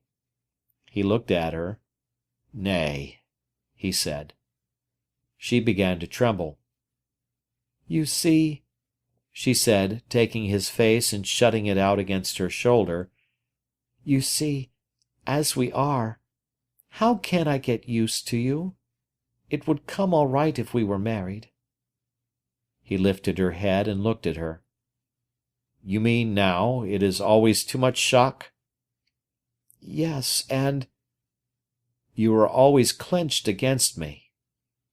She was trembling with agitation. "You see," she said, "I'm not used to the thought." "You are lately," he said. "But all my life mother said to me, 'There is one thing in marriage that is always dreadful, but you have to bear it.' And I believed it." "And still believe it," he said. "No!" she cried hastily. "I believe, as you do, that loving, even in that way, is the high-water mark of living." "That doesn't alter the fact that you never want it." "No," she said, taking his head in her arms and rocking in despair. "Don't say so. You don't understand." She rocked with pain. "Don't I want your children?" "But not me." "How can you say so? But we must be married to have children." "Shall we be married, then? I want you to have my children." He kissed her hand reverently. She pondered sadly, watching him. "We are too young," she said at length. 24 and 23. "Not yet," she pleaded as she rocked herself in distress. "When you will," he said. She bowed her head gravely. The tone of hopelessness in which he said these things grieved her deeply. It had always been a failure between them. Tacitly she acquiesced in what he felt.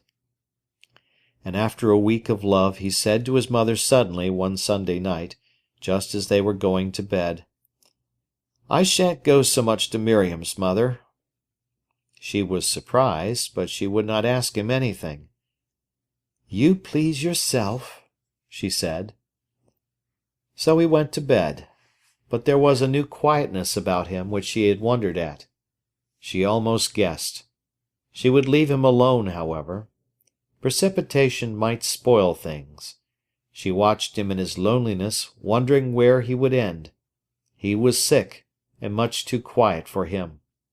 There was a perpetual little knitting of his brows, such as she had seen when he was a small baby, and which had been gone for many years. Now it was the same again, and she could do nothing for him. He had to go on alone, make his own way. He continued faithful to Miriam. For one day he had loved her utterly, but it never came again.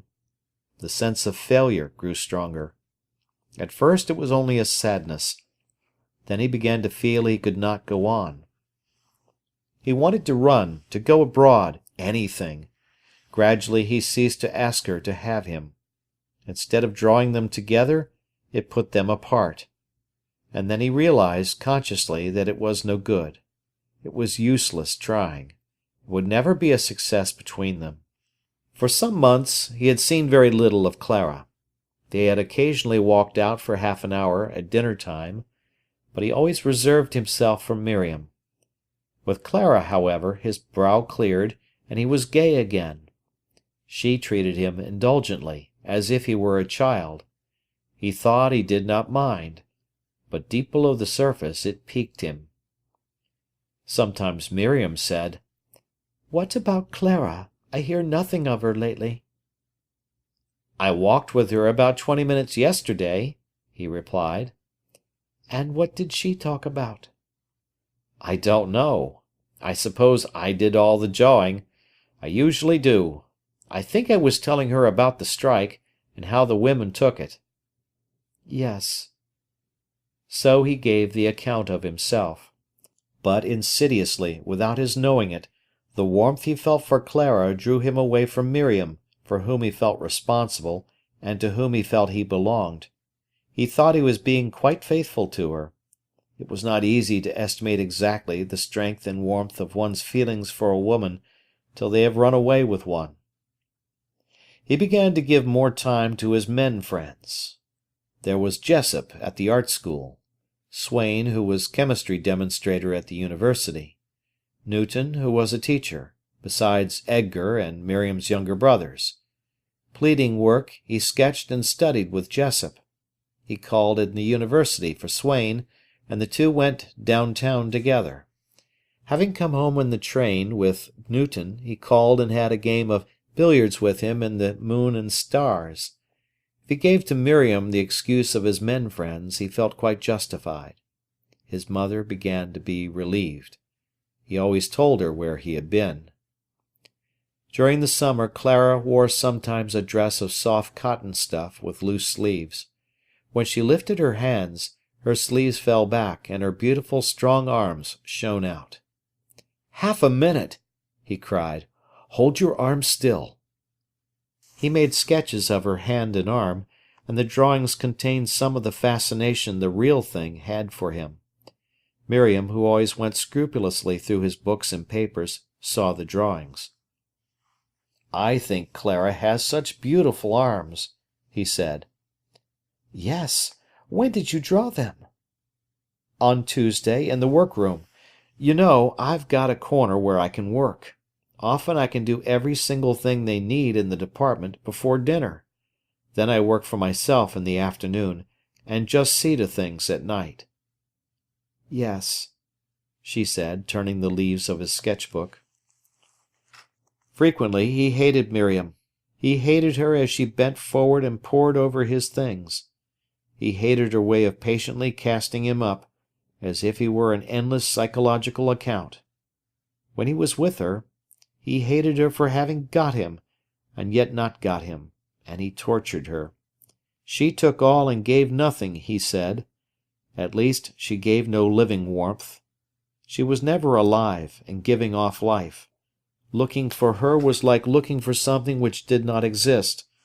She was only his conscience, not his mate. He hated her violently, and was more cruel to her. They dragged on till the next summer. He saw more and more of Clara. At last he spoke. He had been sitting working at home one evening. There was between him and his mother a peculiar condition of people frankly finding fault with each other.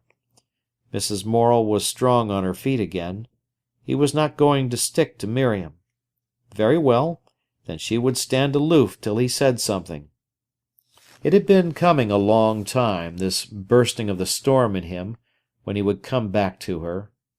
This evening there was between them a peculiar condition of suspense.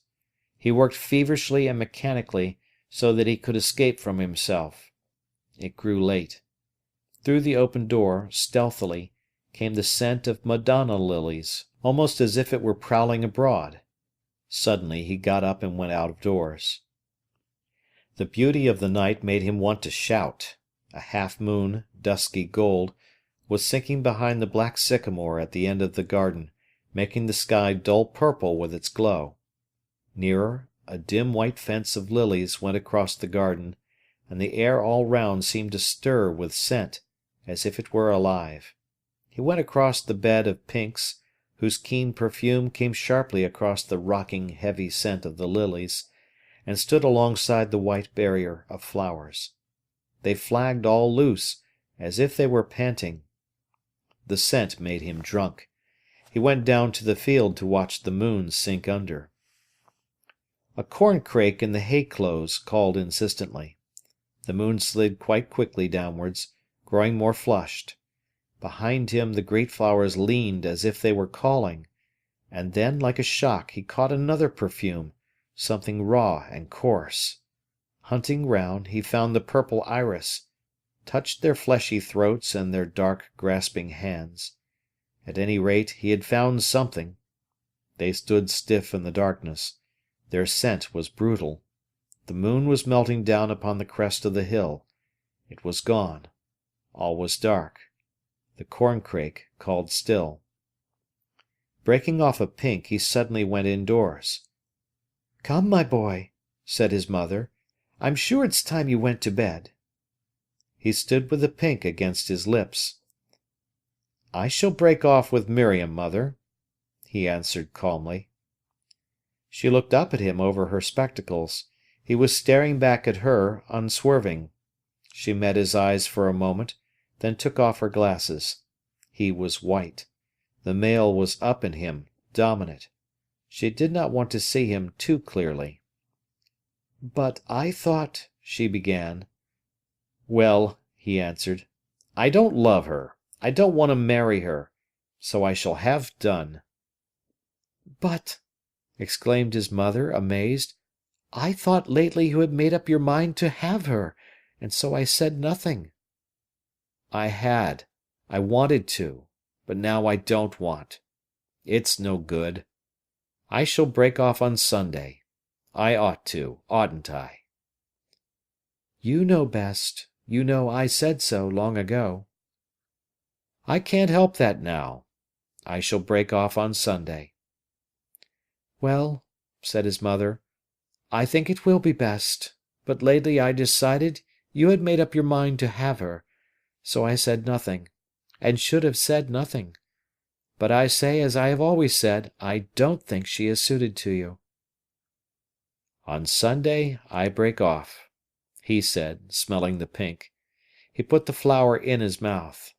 Unthinking, he bared his teeth, closed them on the blossom slowly, and had a mouthful of petals. These he spat into the fire, kissed his mother, and went to bed. On Sunday he went up to the farm in the early afternoon. He had written Miriam that they would walk over the fields to Hucknall. His mother was very tender with him. He said nothing, but she saw the effort it was costing. The peculiar set look on his face stilled her. "Never mind, my son," she said. "You will be so much better when it is all over." Paul glanced swiftly at his mother in surprise and resentment. He did not want sympathy. Miriam met him at the lane end. She was wearing a new dress of figured muslin that had short sleeves. Those short sleeves, and Miriam's brown-skinned arms beneath them, such pitiful, resigned arms, gave him so much pain that they helped to make him cruel. She had made herself look so beautiful and fresh for him. She seemed to blossom for him alone. Every time he looked at her, a mature young woman now, and beautiful in her new dress, It hurt so much that his heart seemed almost to be bursting with the restraint he put on it. But he had decided, and it was irrevocable. On the hills they sat down, and he lay with his head in her lap, whilst she fingered his hair. She knew that he was not there, as she put it. Often when she had him with her, she looked for him and could not find him, but this afternoon she was not prepared. It was nearly 5 o'clock when he told her. They were sitting on the bank of a stream, where the lip of turf hung over a hollow bank of yellow earth, and he was hacking away with a stick, as he did when he was perturbed and cruel. "I've been thinking," he said, "we ought to break off." "Why?" she cried in surprise. "Because it is no good going on." "Why is it no good?" "It isn't. I don't want to marry. I don't want ever to marry. And if we're not going to marry, it's no good going on." "But why do you say this now?" "Because I've made up my mind." "And what about these last months, and the things you told me then?" "I can't help it. I don't want to go on." "You don't want any more of me?" "I want us to break off. You be free of me, I free of you." "And what about these last months?" "I don't know. I've not told you anything but what I thought was true." "Then why are you different now?" "I'm not. I'm the same. Only I know it's no good going on." "You haven't told me why it's no good." "Because I don't want to go on, and I don't want to marry." "How many times have you offered to marry me, and I wouldn't?" "I know, but I want us to break off." There was silence for a moment or two, while he dug viciously at the earth. She bent her head, pondering. He was an unreasonable child. He was like an infant which, when it has drunk its fill, throws away and smashes the cup. She looked at him, feeling she could get hold of him and wring some consistency out of him. But she was helpless. Then she cried, "I have said you were only 14.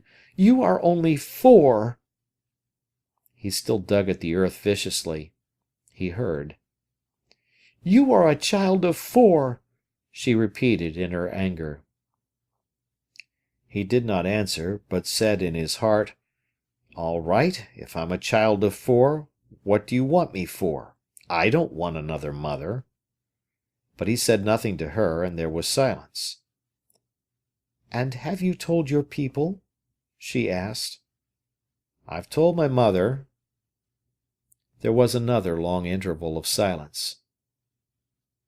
"Then what do you want?" she asked. "Why, I want us to separate. We have lived on each other all these years. Now let us stop. I will go my way without you, and you will go your way without me. You will have an independent life of your own then." There was in it some truth that, in spite of her bitterness, she could not help registering. She knew she felt in a sort of bondage to him, which she hated because she could not control it. She hated her love for him from the moment it grew too strong for her. And, deep down, she had hated him because she loved him and he dominated her. She had resisted his domination. She had fought to keep herself free of him in the last issue, and she was free of him, even more than he of her. "And," he continued, "we shall always be more or less each other's work. You have done a lot for me, I for you. Now let us start and live by ourselves." "What do you want to do?" she asked. "Nothing. Only to be free," he answered. She, however, knew in her heart that Clara's influence was over him to liberate him. But she said nothing. "And what have I to tell my mother?" she asked. "I told my mother," he answered, "that I was breaking off, clean and altogether." "I shall not tell them at home," she said. Frowning, "You please yourself," he said. He knew he had landed her in a nasty hole, and was leaving her in the lurch. It angered him. "Tell them you wouldn't and won't marry me, and have broken off," he said. "It's true enough." She bit her finger moodily. She thought over their whole affair. She had known it would come to this. She had seen it all along. It chimed with her bitter expectation. "Always! It has always been so!" she cried. "It has been one long battle between us, you fighting away from me." It came from her unawares, like a flash of lightning. The man's heart stood still. Was this how she saw it? "But we've had some perfect hours, some perfect times, when we were together," he pleaded. "Never!" she cried. "Never! It has always been you fighting me off." "Not always. Not at first," he pleaded. "Always, from the very beginning, always the same." She had finished, but she had done enough. He sat aghast. He had wanted to say, "It has been good, but it is at an end." And she whose love he had believed in when he had despised himself, denied that their love had ever been love.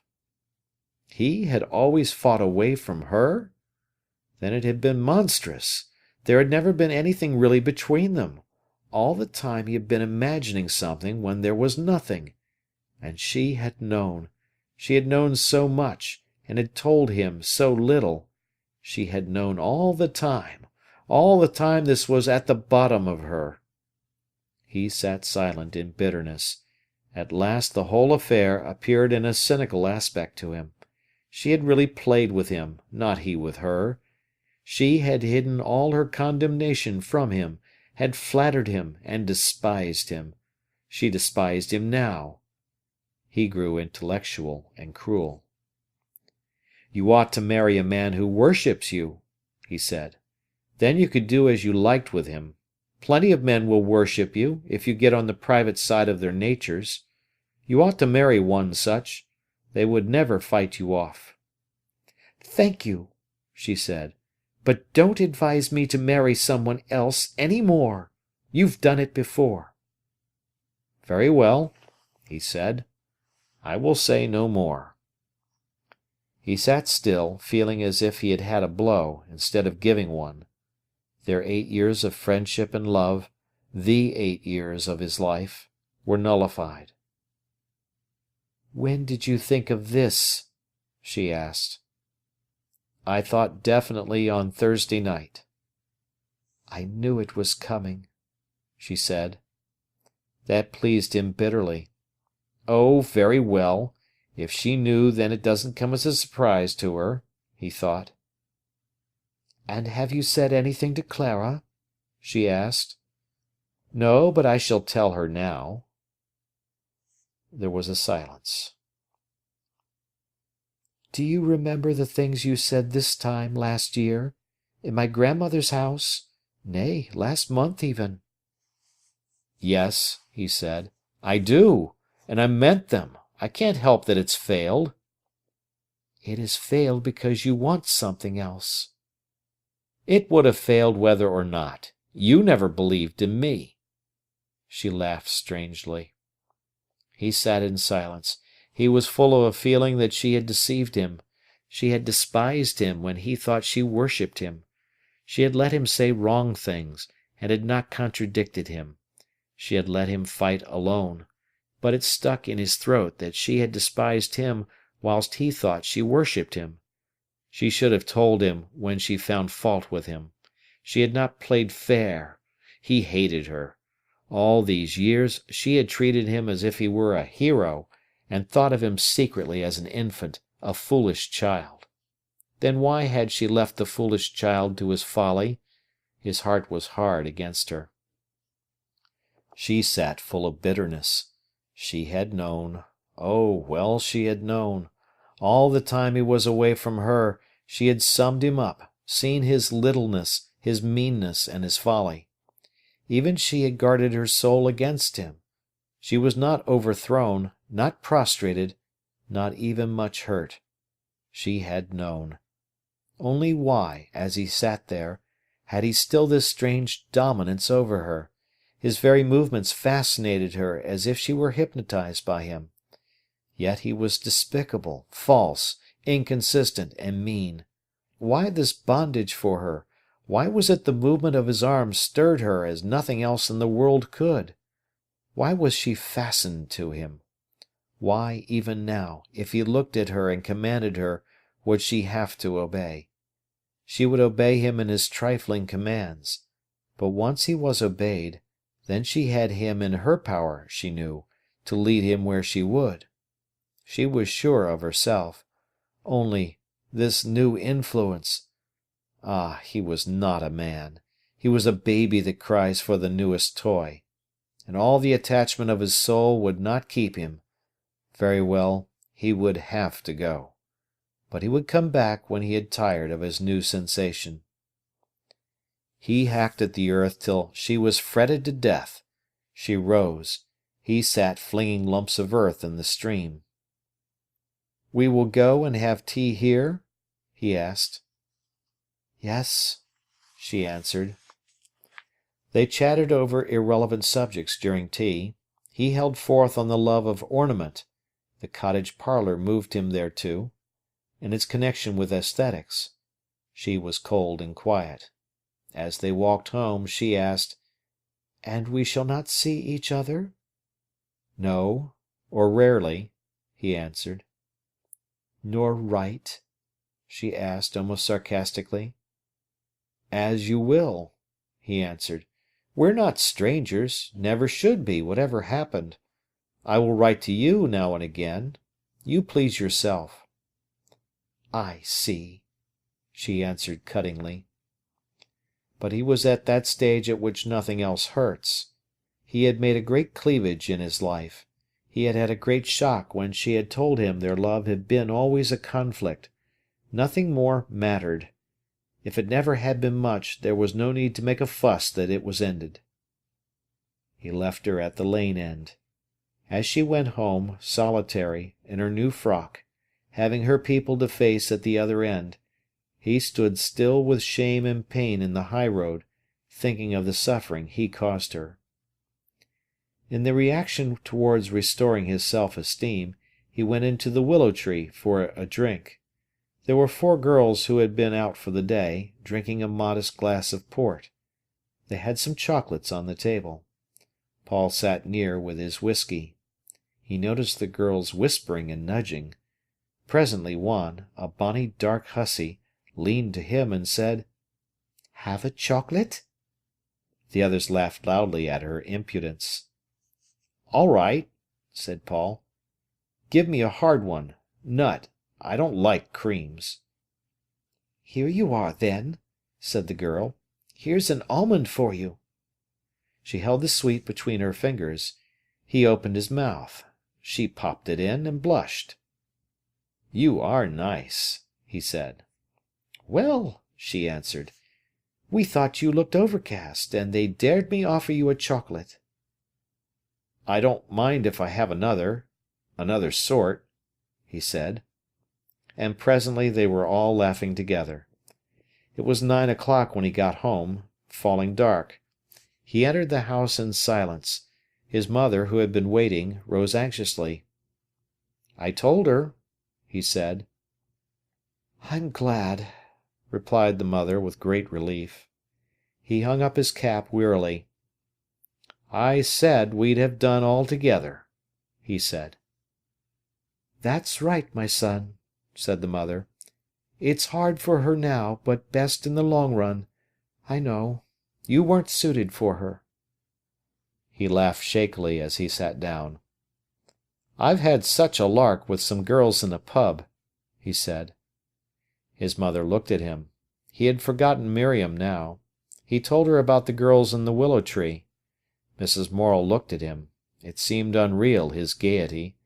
At the back of it was too much horror and misery. "Now have some supper," she said very gently.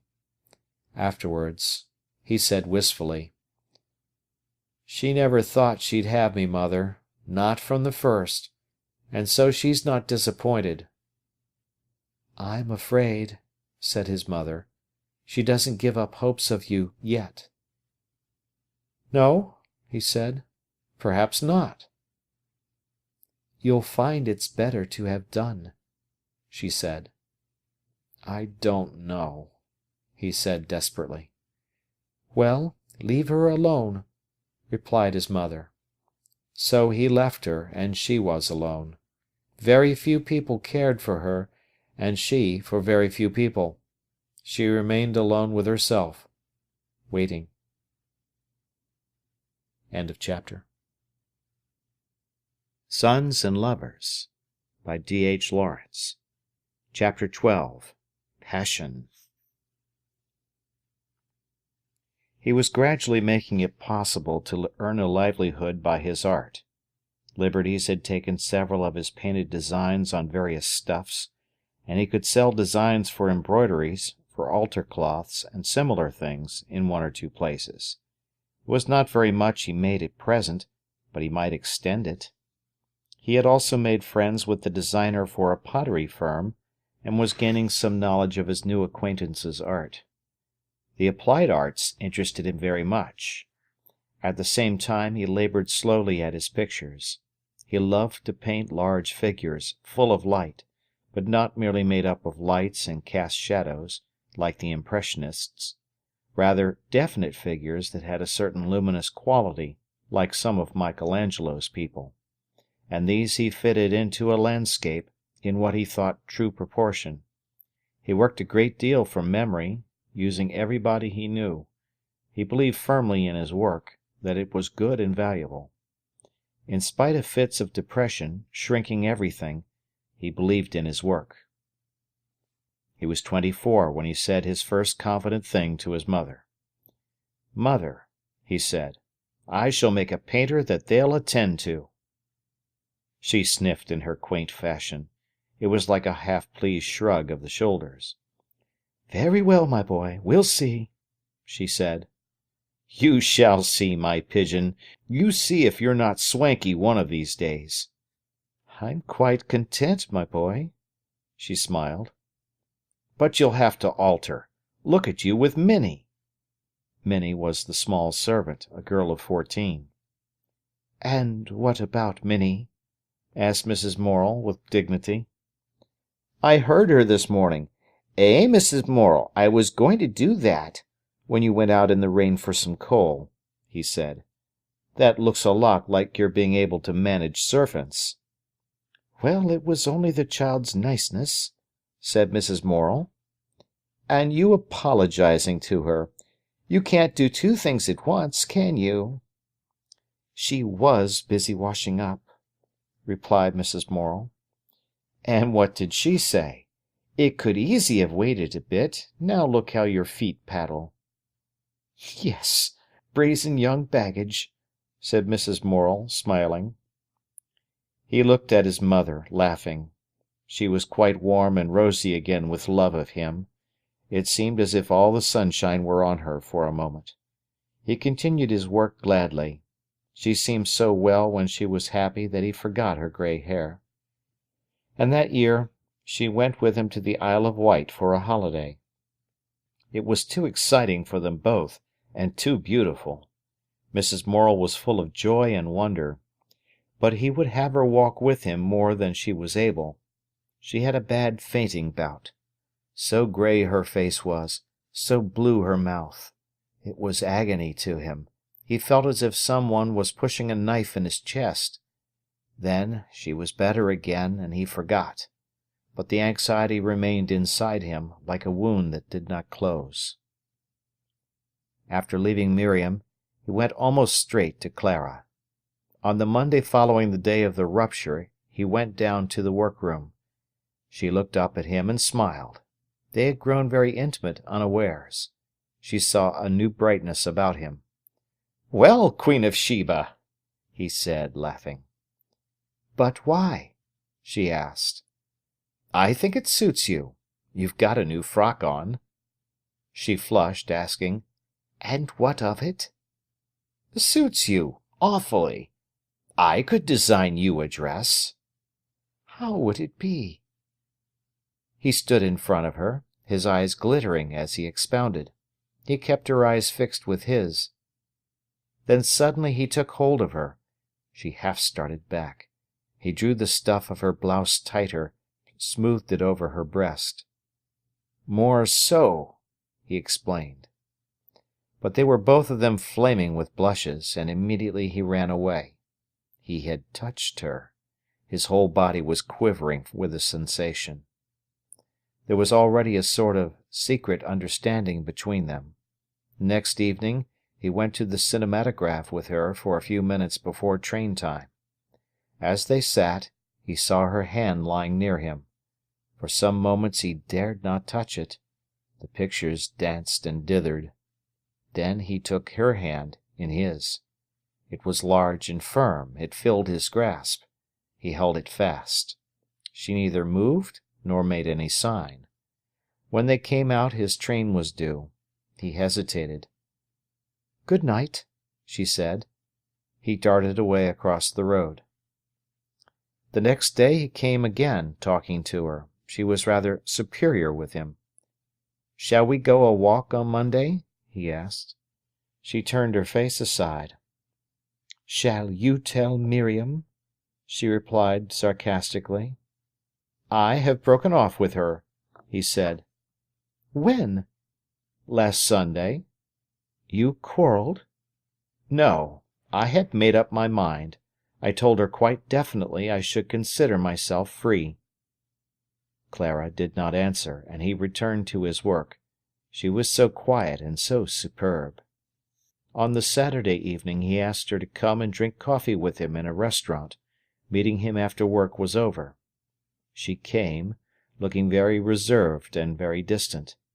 He had 3/4 of an hour to train time. "We will walk a little while," he said. She agreed, and they went past the castle into the park. He was afraid of her. She walked moodily at his side, with a kind of resentful, reluctant, angry walk. He was afraid to take her hand. "Which way shall we go?" he asked as they walked in darkness. "I don't mind." "Then we'll go up the steps."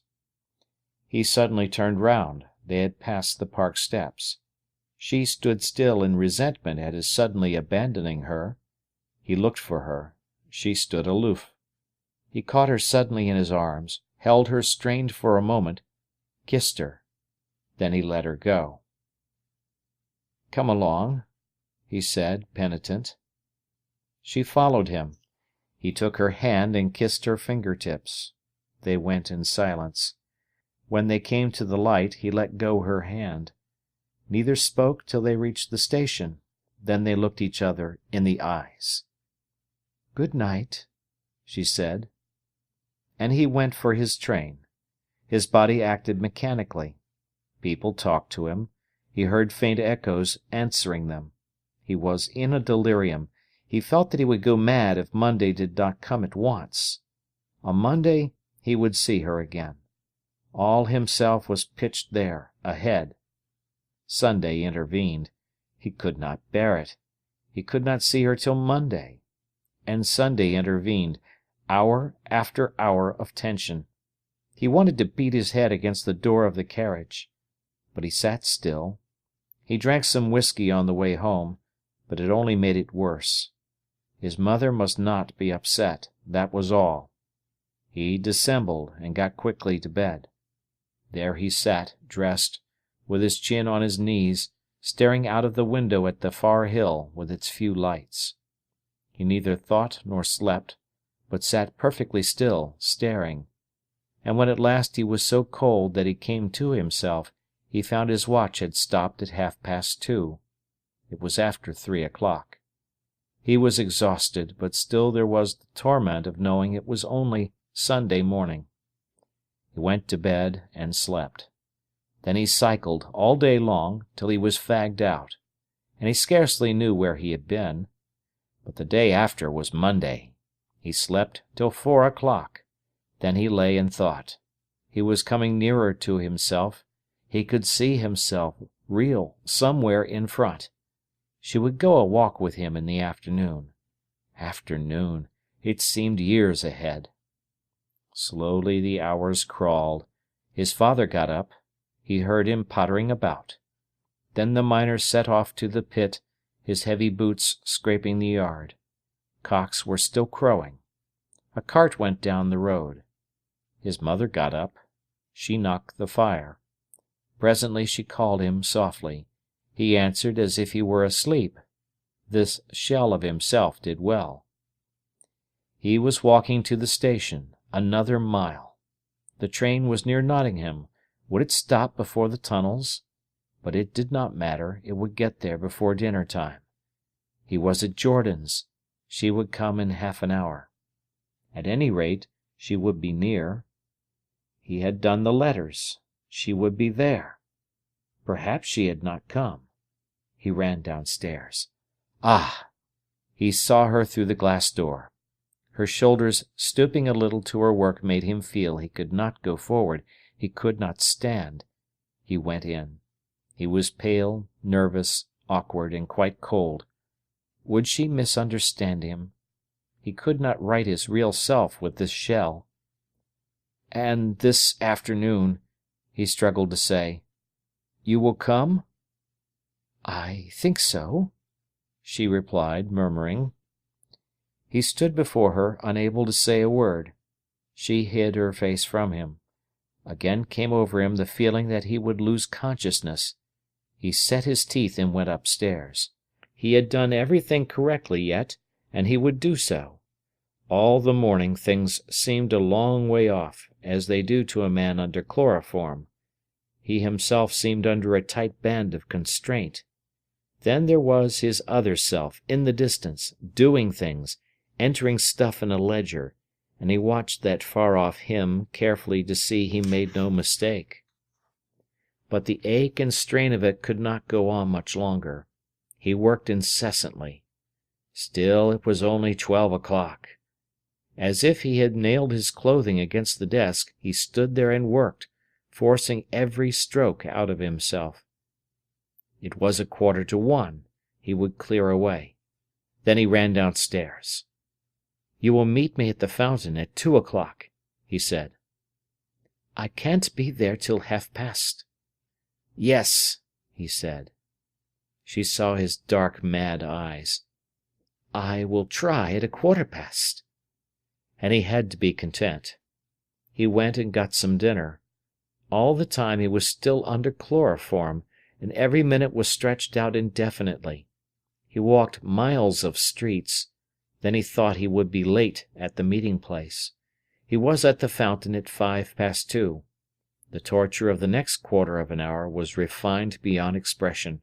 It was the anguish of combining the living self with the shell. Then he saw her. She came, and he was there. "You are late," he said. "Only 5 minutes," she answered. "I'd never have done it to you," he laughed. She was in a dark blue costume. He looked at her beautiful figure. "You want some flowers," he said, going to the nearest florist's. She followed him in silence. He bought her a bunch of scarlet, brick-red carnations. He put them in her coat, flushing.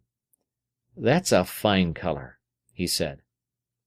"I'd rather have something softer," she said. He laughed. "Do you feel like a blot of vermilion walking down the street?" he said. She hung her head, afraid of the people they met. He looked sideways at her as they walked. There was a wonderful close down on her face near the ear that he wanted to touch, and a certain heaviness, the heaviness of a very full ear of corn that dipped slightly in the wind, that there was about her, made his brain spin.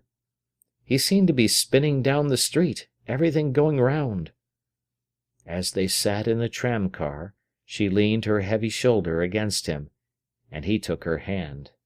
He felt himself coming round from the anaesthetic, beginning to breathe. Her ear, half hidden among her blonde hair, was near to him. The temptation to kiss it was almost too great. But there were other people on top of the car. It still remained to him to kiss it. After all, he was not himself, he was some attribute of hers, like the sunshine that fell on her. He looked quickly away. It had been raining. The big bluff of the castle rock was streaked with rain as it reared above the flat of the town. They crossed the wide black space of the Midland Railway and passed the cattle enclosure that stood out white. Then they ran down sordid Wilford Road.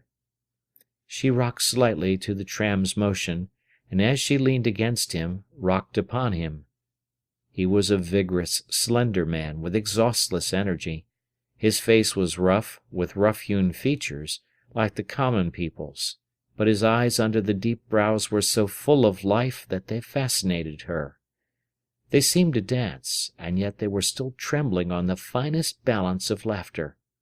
His mouth, the same, was just going to spring into a laugh of triumph, yet did not. There was a sharp suspense about him. She bit her lip moodily. His hand was hard clenched over hers. They paid their 2 halfpennies at the turnstile and crossed the bridge. The Trent was very full. It swept silent and insidious under the bridge, travelling in a soft body. There had been a great deal of rain.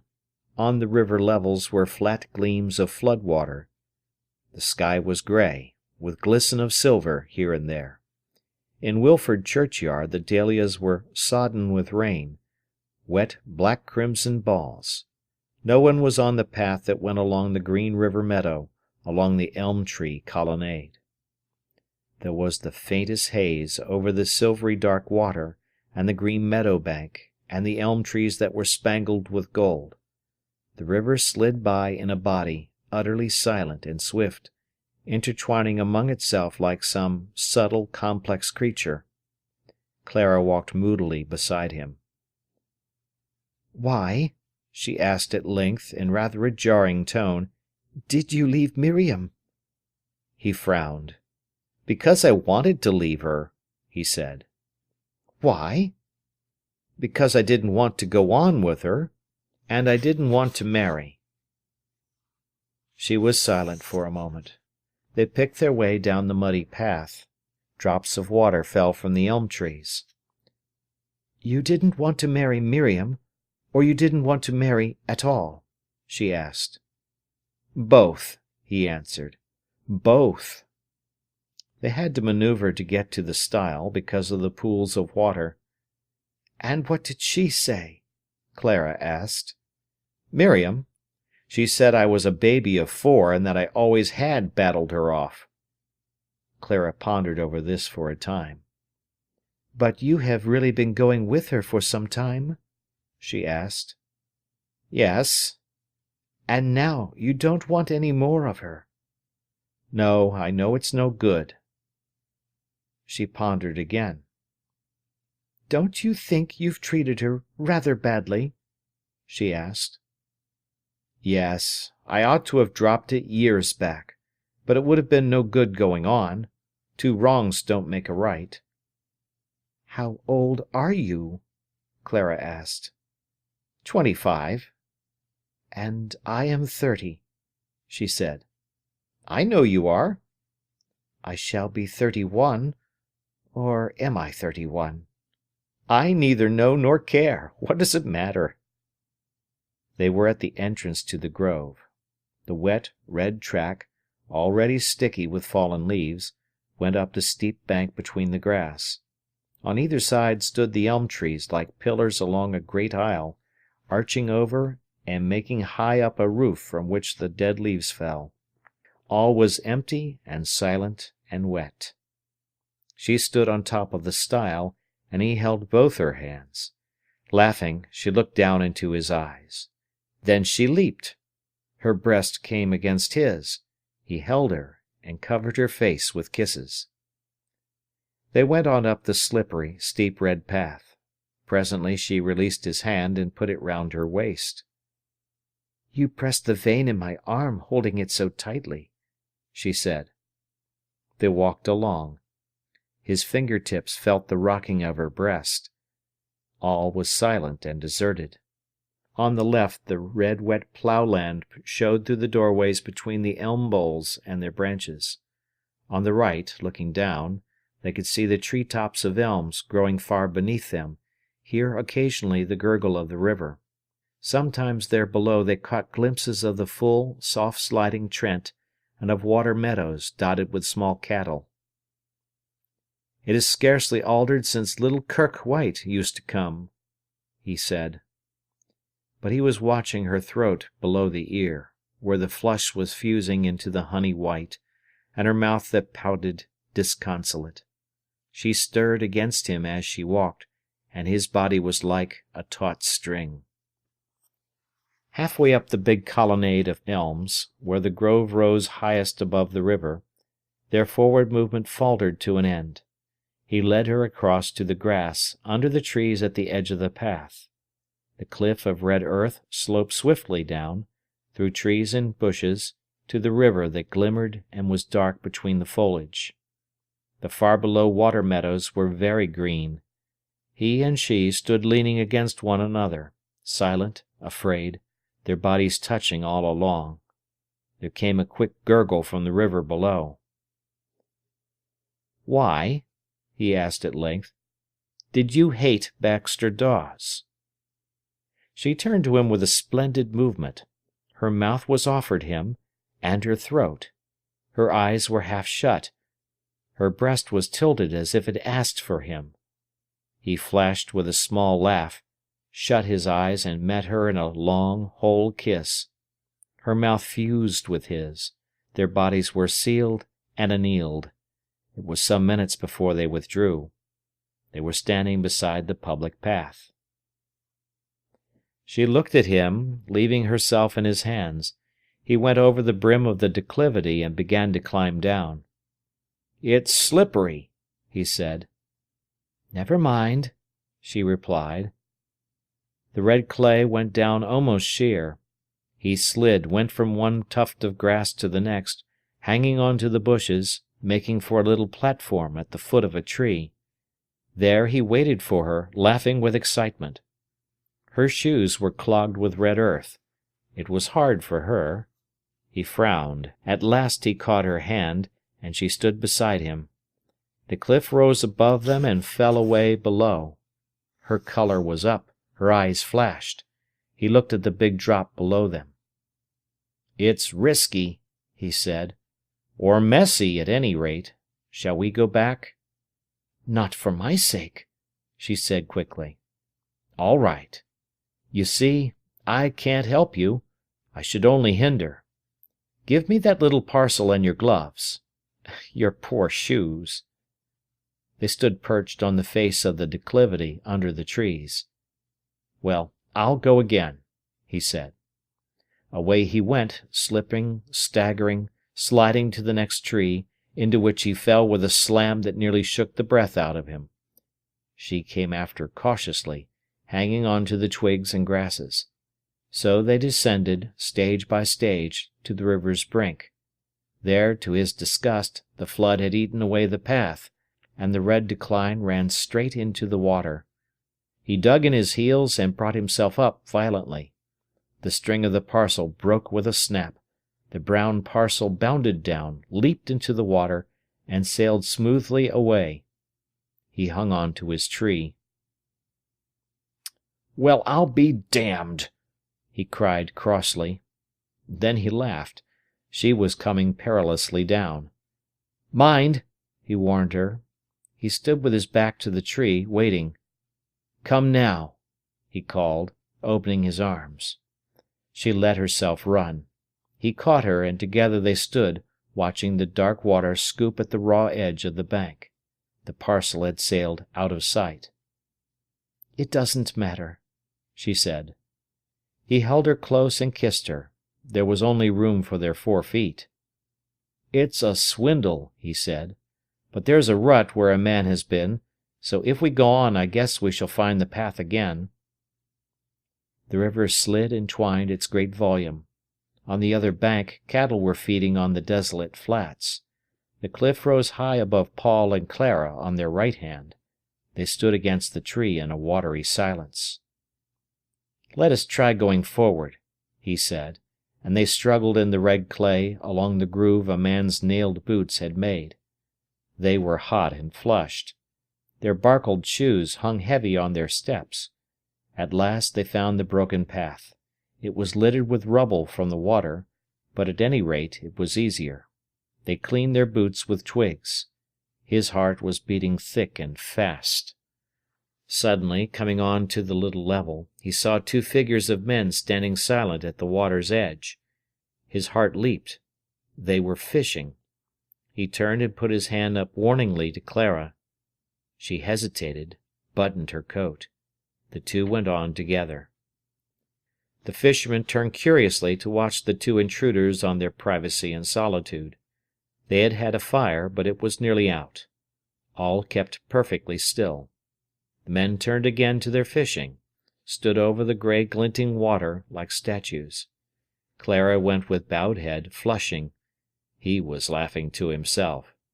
Directly they passed out of sight behind the willows. "Now they ought to be drowned," said Paul softly. Clara did not answer. They toiled forward along a tiny path on the river's lip. Suddenly it vanished. The bank was sheer red solid clay in front of them, sloping straight into the river. He stood and cursed beneath his breath, setting his teeth. "It's impossible," said Clara. He stood erect, looking round. Just ahead were two islets in the stream, covered with osiers, but they were unattainable. The cliff came down like a sloping wall from far above their heads. Behind, not far back, were the fishermen. Across the river the distant cattle fed silently in the desolate afternoon. He cursed again deeply under his breath. He gazed up the great steep bank. Was there no hope but to scale back to the public path? "Stop a minute," he said, and digging his heels sideways into the steep bank of red clay, he began nimbly to mount. He looked across at every tree-foot. At last he found what he wanted. Two beech trees side by side on the hill held a little level on the upper face between their roots. It was littered with damp leaves, but it would do. The fishermen were perhaps sufficiently out of sight. He threw down his rainproof and waved to her to come. She toiled to his side. Arriving there, she looked at him heavily, dumbly, and laid her head on his shoulder. He held her fast as he looked round. They were safe enough from all but the small, lonely cows over the river. He sunk his mouth on her throat, where he felt her heavy pulse beat under his lips. Everything was perfectly still. There was nothing in the afternoon but themselves. When she arose, he, looking on the ground all the time, saw suddenly sprinkled on the black wet beech roots many scarlet carnation petals like splashed drops of blood, and the red small splashes fell from her bosom, streaming down her dress to her feet. "Your flowers are smashed," he said. She looked at him heavily as she put back her hair. Suddenly he put his fingertips on her cheek. "Why dost look so heavy?" he reproached her. She smiled sadly, as if she felt alone in herself. He caressed her cheek with his fingers, and kissed her. "Nay," he said, "never thee bother." She gripped his fingers tight and laughed shakily. Then she dropped her hand. He put the hair back from her brows, stroking her temples, kissing them lightly.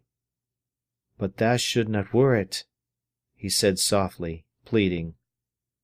"No, I don't worry." She laughed tenderly and resigned. "Yea, thou does.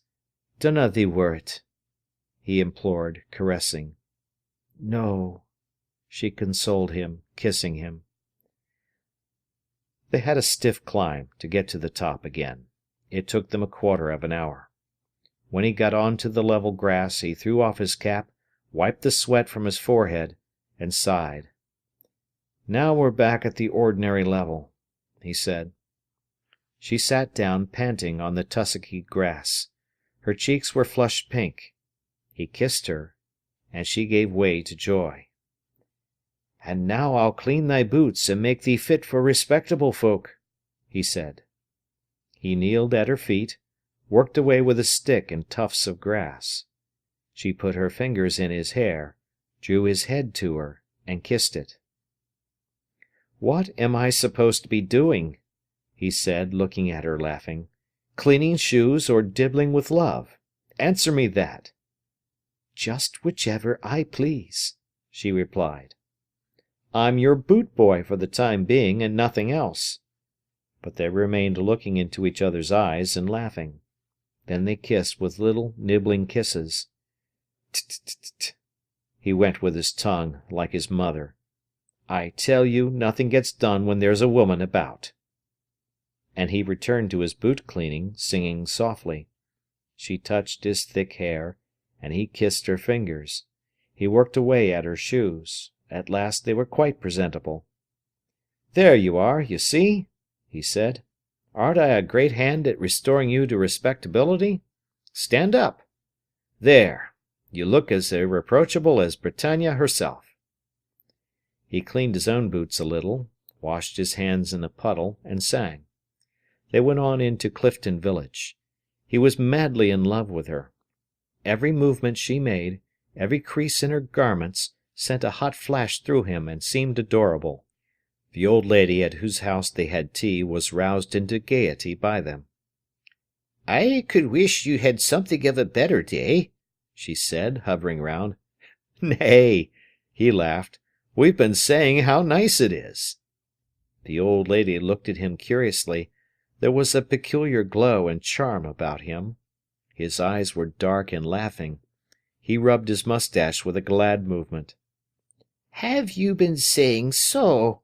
she exclaimed, a light rousing in her old eyes. "Truly," he laughed. "Then I'm sure the day is good enough," said the old lady. She fussed about and did not want to leave them. "I don't know whether you'd like some radishes as well," she said to Clara, "but I've got some in the garden, and a cucumber." Clara flushed. She looked very handsome. "I should like some radishes," she answered. And the old lady pottered off gleefully. "If she knew," said Clara quietly to him. "Well, she doesn't know, and it shows we're nice in ourselves, at any rate. You look quite enough to satisfy an archangel, and I'm sure I feel harmless. So, if it makes you look nice, and makes folk happy when they have us, and makes us happy, why, we're not cheating them out of much." They went on with the meal. When they were going away, the old lady came timidly with 3 tiny dahlias in full blow, neat as bees, and speckled scarlet and white.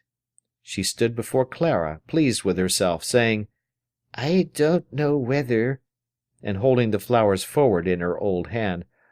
"Oh, how pretty!" cried Clara, accepting the flowers. "Shall she have them all?" asked Paul reproachfully of the old woman. "Yes, she shall have them all," she replied, beaming with joy. "You have got enough for your share." "Ah, but I shall ask her to give me one," he teased.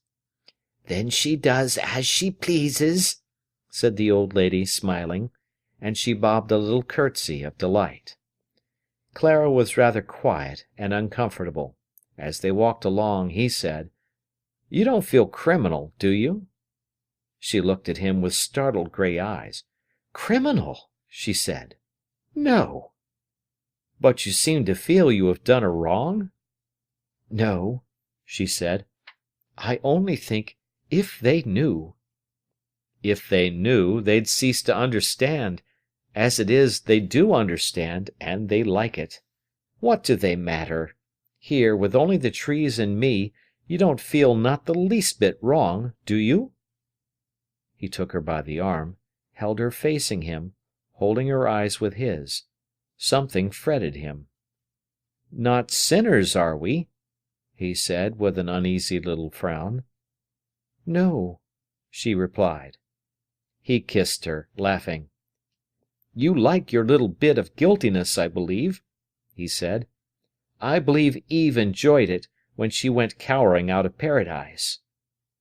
But there was a certain glow and quietness about her that made him glad. When he was alone in the railway carriage, he found himself tumultuously happy, and the people exceedingly nice, and the night lovely, and everything good. Mrs. Morel was sitting reading when he got home. Her health was not good now, and there had come that ivory pallor into her face which he never noticed, and which afterwards he never forgot. She did not mention her own ill health to him. After all, she thought, it was not much. "You are late," she said, looking at him. His eyes were shining, his face seemed to glow. He smiled to her. "Yes, I've been down Clifton Grove with Clara." His mother looked at him again. "But won't people talk?" she said. "Why? They know she's a suffragette and so on, and what if they do talk?" "Of course there may be nothing wrong in it," said his mother, "but you know what folks are, and if once she gets talked about—" "Well, I can't help it. Their jaw isn't so almighty important after all."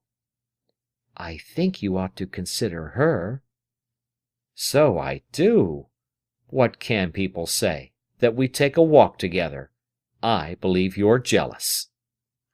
"You know I should be glad if she weren't a married woman." "Well, my dear, she lives separate from her husband, and talks on platforms, so she's already singled out from the sheep, and as far as I can see, hasn't much to lose. No, her life's nothing to her, so what's the worth of nothing? She goes with me. It becomes something. Then she must pay. We both must pay. Folk are so frightened of paying, they'd rather starve and die." "Very well, my son. We'll see how it will end." "Very well, my mother. I'll abide by the end." "We'll see." "And she's awfully nice, mother. She is, really. You don't know." "That's not the same as marrying her." "It's perhaps better." There was silence for a while. He wanted to ask his mother something, but was afraid. "Should you like to know her?" He hesitated. "Yes," said Mrs. Morel coolly. "I should like to know what she's like." "But she's nice, mother, she is, and not a bit common." "I never suggested she was."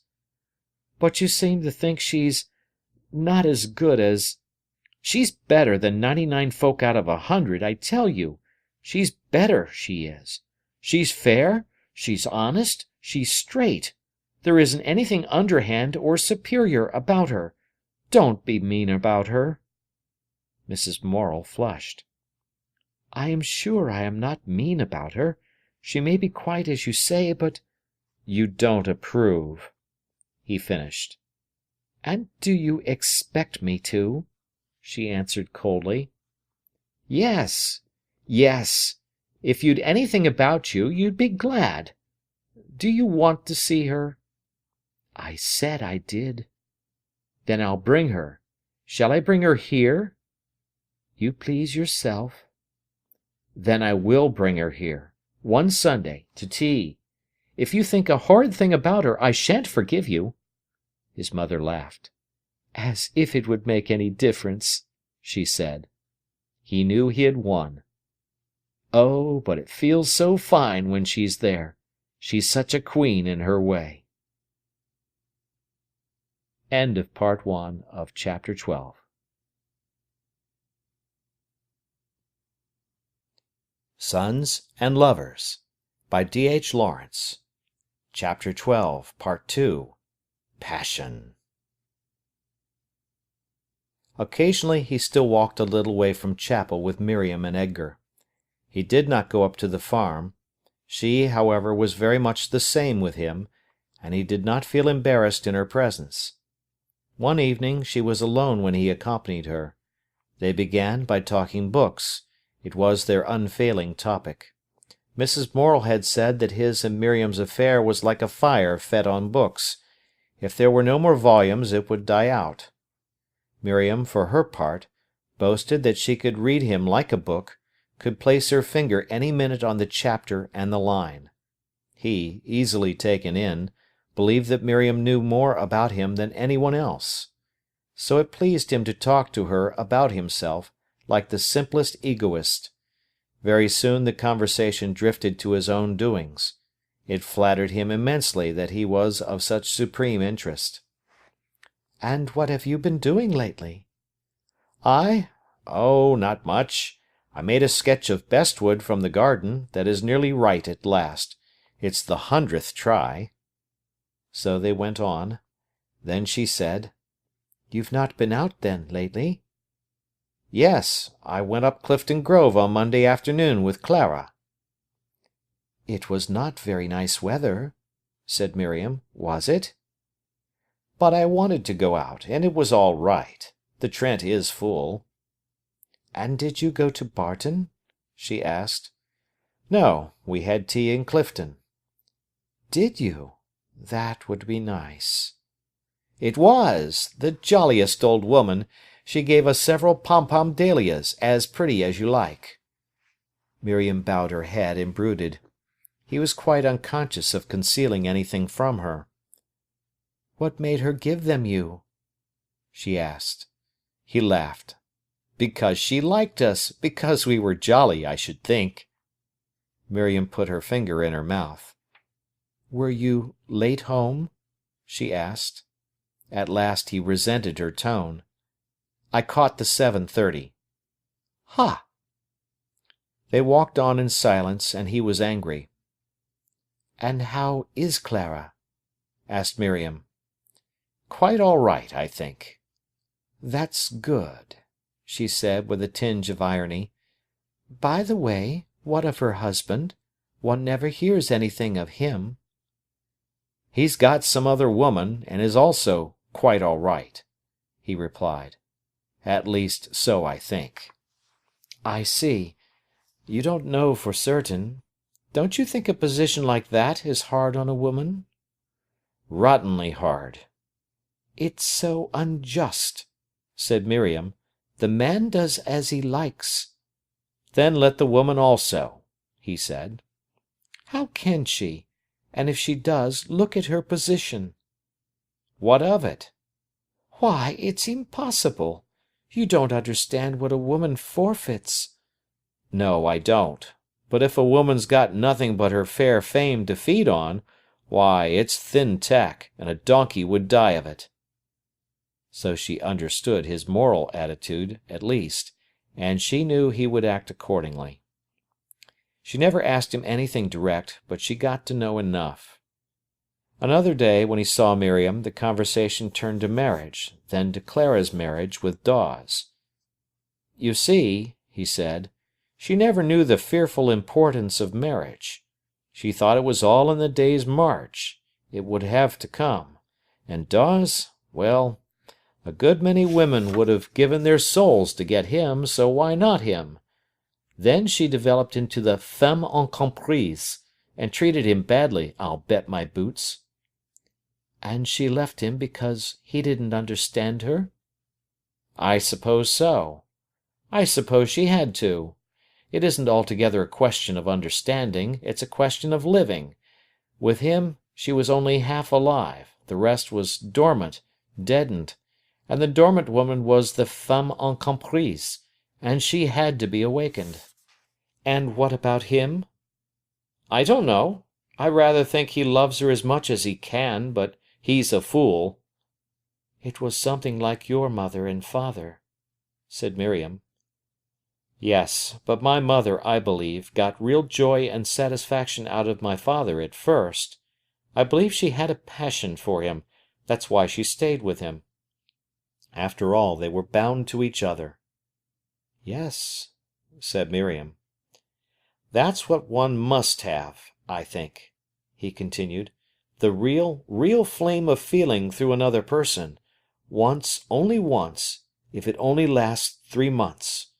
See, my mother looks as if she'd had everything that was necessary for her living and developing. There's not a tiny bit of feeling of sterility about her." "No," said Miriam. "And with my father, at first, I'm sure she had the real thing. She knows. She has been there. You can feel it about her, and about him, and about hundreds of people you meet every day. And once it has happened to you, you can go on with anything and ripen." "What happened, exactly?" asked Miriam. "It's so hard to say, but the something big and intense that changes you when you really come together with somebody else. It almost seems to fertilize your soul and make it so that you can go on and mature." "And you think your mother had it with your father?" "Yes, and at the bottom she feels grateful to him for giving it her, even now, when they are miles apart."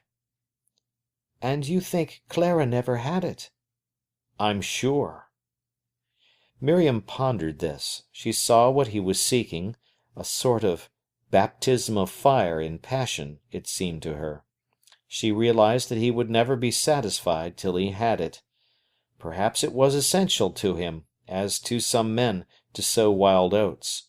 And afterwards, when he was satisfied, he would not rage with restlessness any more, but could settle down and give her his life into her hands. Well, then, if he must go, let him go and have his fill. Something big and intense, he called it.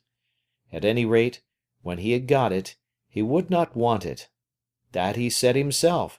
He would want the other thing that she could give him. He would want to be owned, so that he could work. It seemed to her a bitter thing that he must go, but she could let him go into an inn for a glass of whisky, so she could let him go to Clara, so long as it was something that would satisfy a need in him, and leave him free for herself to possess. "Have you told your mother about Clara?" she asked. She knew this would be a test of the seriousness of his feeling for the other woman.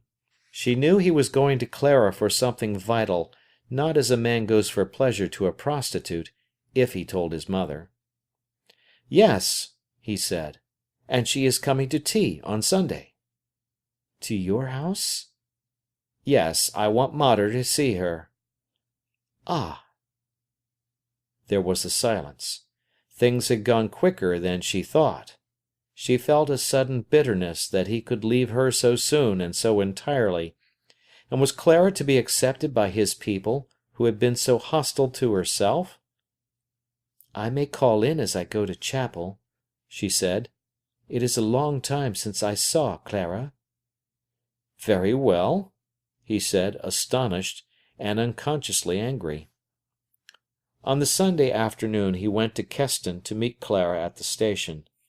As he stood on the platform he was trying to examine in himself if he had a premonition. "Do I feel as if she'd come?" he said to himself, and he tried to find out. His heart felt queer and contracted. That seemed like foreboding. Then he had a foreboding she would not come.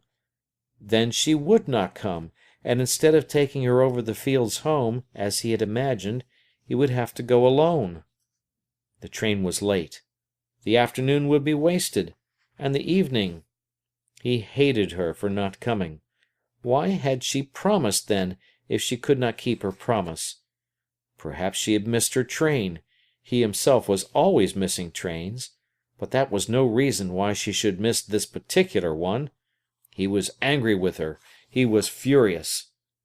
Suddenly he saw the train crawling, sneaking round the corner.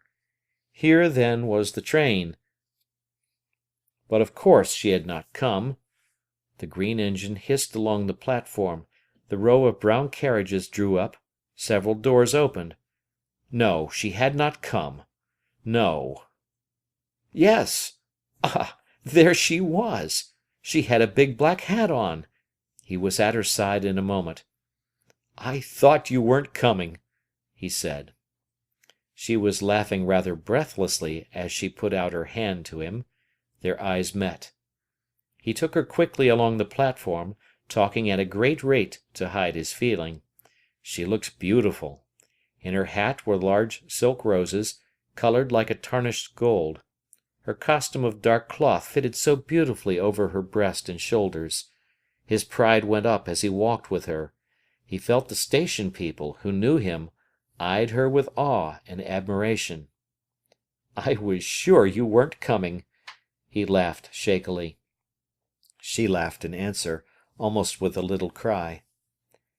"And I wondered, when I was in the train, whatever I should do if you weren't there," she said. He caught her hand impulsively, and they went along the narrow Twitchell. They took the road into Nuttall, and over the Reckoning House farm. It was a blue, mild day. Everywhere the brown leaves lay scattered. Many scarlet hips stood upon the hedge beside the wood. He gathered a few for her to wear. "Though really," he said, as he fitted them into the breast of her coat, "you ought to object to my getting them, because of the birds. But they don't care much for rose hips in this part, where they can get plenty of stuff. You often find the berries going rotten in the springtime." So he chattered, scarcely aware of what he said, only knowing he was putting berries in the bosom of her coat, while she stood patiently for him. And she watched his quick hands, so full of life, and it seemed to her she had never seen anything before. Till now, everything had been indistinct. They came near to the colliery. It stood quite still and black among the cornfields, its immense heap of slag seen rising almost from the oats. "What a pity there is a coal-pit here, where it is so pretty," said Clara. "Do you think so?" he answered. "You see, I am so used to it I should miss it. No, and I like the pits here and there. I like the rows of trucks, and the headstocks, and the steam in the daytime and the lights at night. When I was a boy, I always thought a pillar of cloud by day and a pillar of fire by night was a pit, with its steam and its lights and the burning bank, and I thought the Lord was always at the pit top." As they drew near home, she walked in silence, and seemed to hang back. He pressed her fingers in his own. She flushed, but gave no response. "Don't you want to come home?" he asked. "Yes, I want to come," she replied. It did not occur to him that her position in his home would be rather a peculiar and difficult one. To him it seemed just as if one of his men friends were going to be introduced to his mother, only nicer. The Morels lived in a house in an ugly street that ran down a steep hill. The street itself was hideous. The house was rather superior to most. It was old, grimy, with a big bay window, and it was semi-detached, but it looked gloomy. Then Paul opened the door to the garden, and all was different. The sunny afternoon was there, like another land. By the path grew tansy and little trees. In front of the window was a plot of sunny grass, with old lilacs round it. And away went the garden, with heaps of dishevelled chrysanthemums in the sunshine, down to the sycamore tree and the field, and beyond one looked over a few red-roofed cottages to the hills with all the glow of the autumn afternoon. Mrs. Morel sat in her rocking-chair, wearing her black silk blouse. Her grey-brown hair was taken smooth back from her brow and her high temples. Her face was rather pale. Clara, suffering, followed Paul into the kitchen. Mrs. Morel rose. Clara thought her a lady, even rather stiff. The young woman was very nervous. She had almost a wistful look, almost resigned. "Mother? Clara," said Paul. Mrs. Morel held out her hand and smiled. "He has told me a good deal about you," she said. The blood flamed in Clara's cheek. "I hope you don't mind my coming," she faltered. "I was pleased when he said he would bring you," replied Mrs. Morel. Paul, watching, felt his heart contract with pain. His mother looked so small and sallow and done for beside the luxuriant Clara. "It's such a pretty day, mother," he said, "and we saw a jay." His mother looked at him. He had turned to her. She thought what a man he seemed, in his dark, well-made clothes. He was pale and detached-looking. It would be hard for any woman to keep him. Her heart glowed. Then she was sorry for Clara. "Perhaps you'll leave your things in the parlour," said Mrs. Morel nicely to the young woman. "Oh, thank you," she replied. "Come on," said Paul, and he led the way into the little front room, with its old piano, its mahogany furniture, its yellowing marble mantelpiece. A fire was burning, the place was littered with books and drawing boards. "I leave my things lying about," he said. "It's so much easier." She loved his artist paraphernalia, and the books, and the photos of people. Soon he was telling her, this was William, this was William's young lady in the evening dress, this was Annie and her husband, this was Arthur and his wife and the baby. She felt as if she were being taken into the family. He showed her photos, books, sketches, and they talked a little while. Then they returned to the kitchen. Mrs. Morel put aside her book. Clara wore a blouse of fine silk chiffon, with narrow black and white stripes. Her hair was done simply, coiled on top of her head. She looked rather stately and reserved. "You have gone to live down Sneinton Boulevard?" said Mrs. Morel.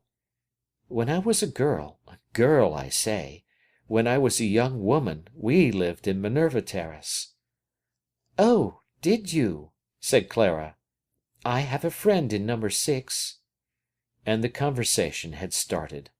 They talked Nottingham and Nottingham people. It interested them both. Clara was still rather nervous. Mrs. Morel was still somewhat on her dignity. She clipped her language very clear and precise. But they were going to get on well together, Paul saw.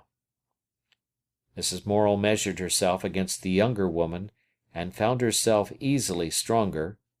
Clara was deferential.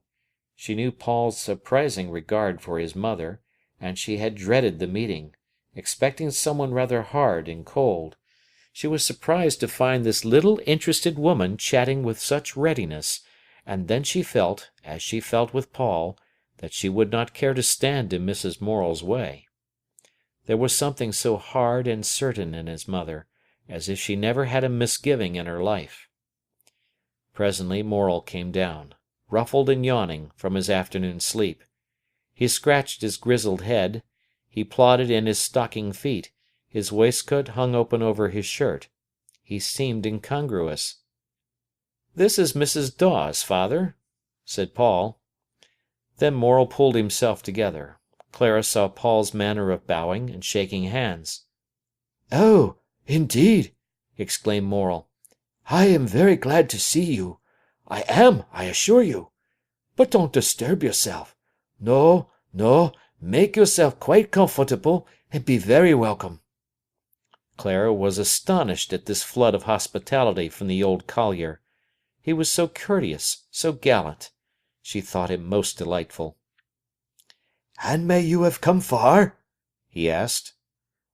"Only from Nottingham," she said. "From Nottingham! Oh, and you have had a beautiful day for your journey." Then he strayed into the scullery to wash his hands and face, and from force of habit came on to the hearth with a towel to dry himself. At tea, Clara felt the refinement and sang-froid of the household. Mrs. Morel was perfectly at her ease. The pouring out the tea and attending to the people went on unconsciously, without interrupting her in her talk. There was a lot of room at the oval table. The china of dark blue willow pattern looked pretty on the glossy cloth.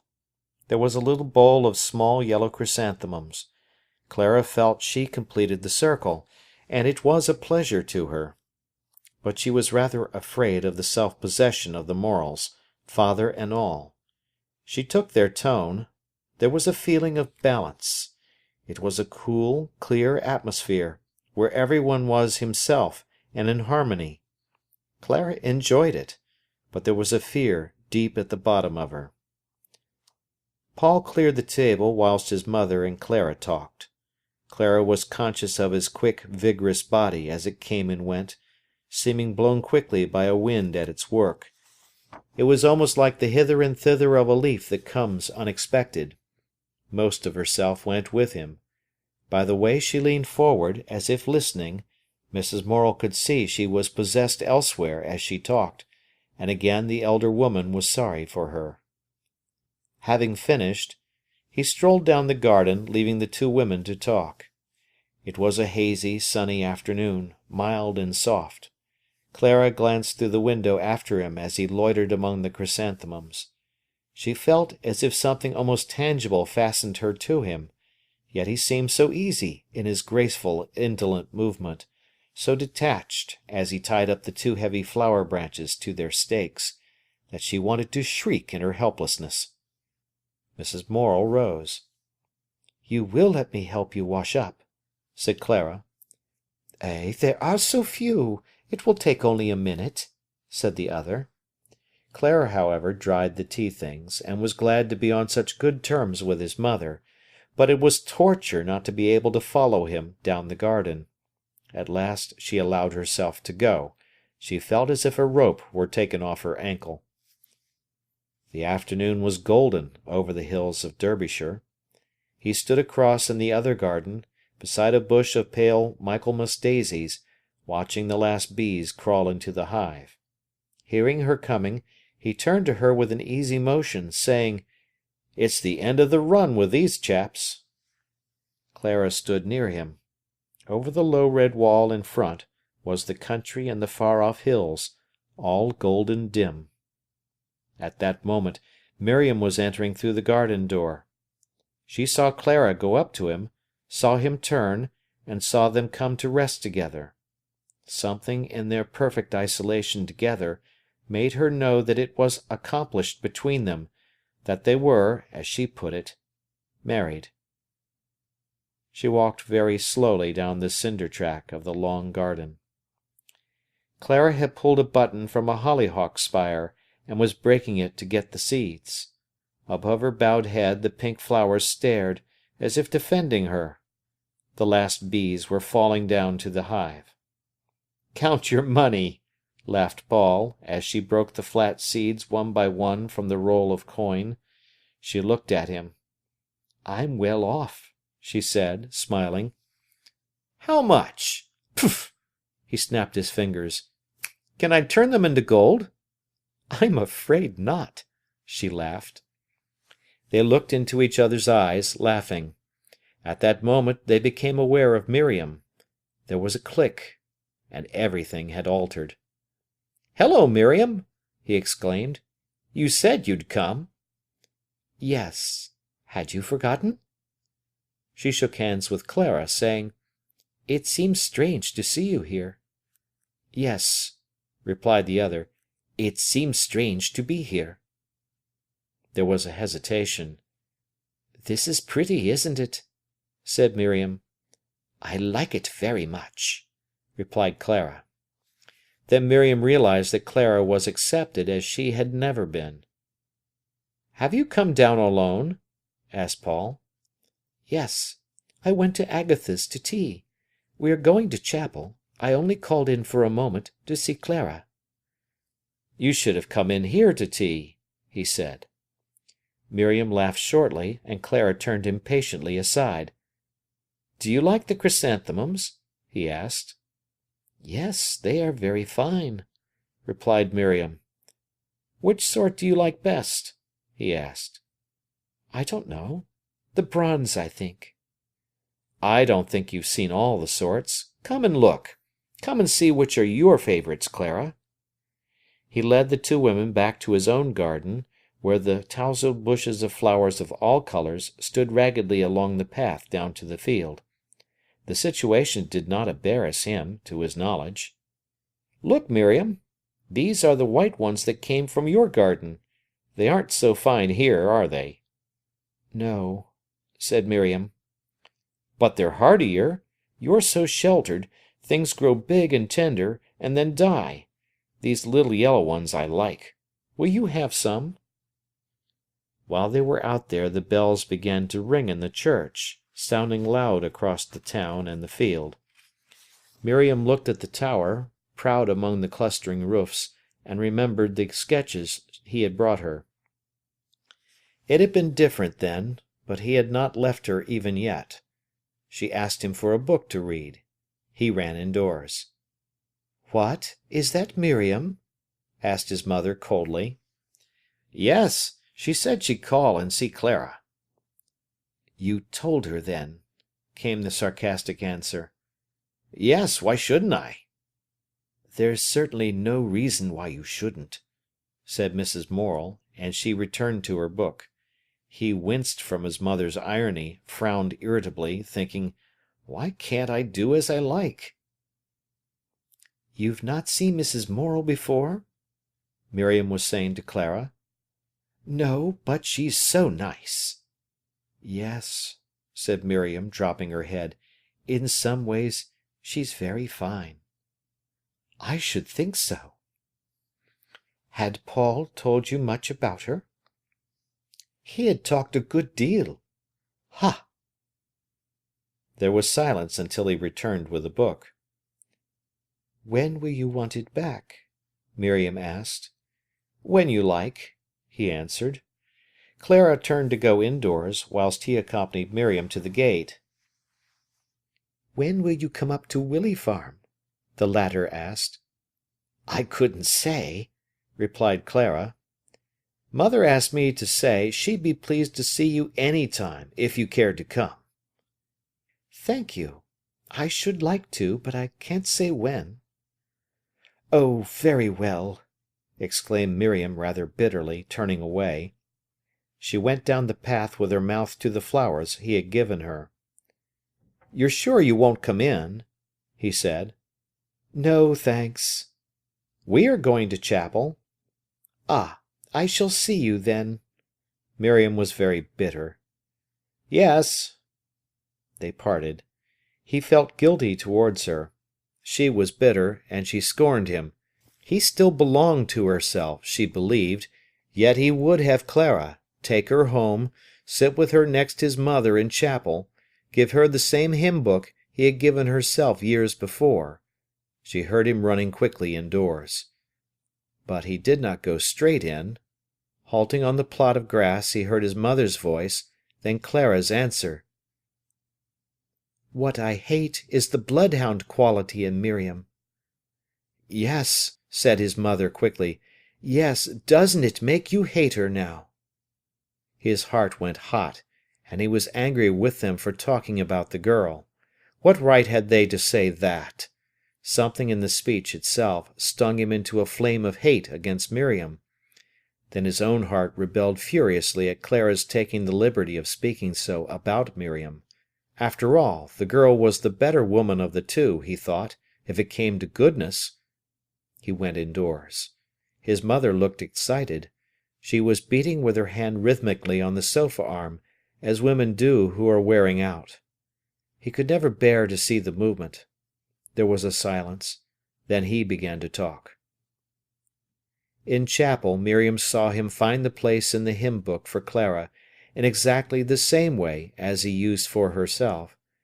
And during the sermon he could see the girl across the chapel, her hat throwing a dark shadow over her face. What did she think, seeing Clara with him? He did not stop to consider. He felt himself cruel towards Miriam. After chapel he went over Pentridge with Clara. It was a dark autumn night. They had said good-bye to Miriam, and his heart had smitten him as he left the girl alone. "But it serves her right," he said inside himself, and it almost gave him pleasure to go off under her eyes with this other handsome woman. There was a scent of damp leaves in the darkness. Clara's hand lay warm and inert in his own as they walked. He was full of conflict. The battle that raged inside him made him feel desperate. Up Pentridge Hill, Clara leaned against him as he went. He slid his arm round her waist. Feeling the strong motion of her body under his arm as she walked, the tightness in his chest because of Miriam relaxed, and the hot blood bathed him. He held her closer and closer.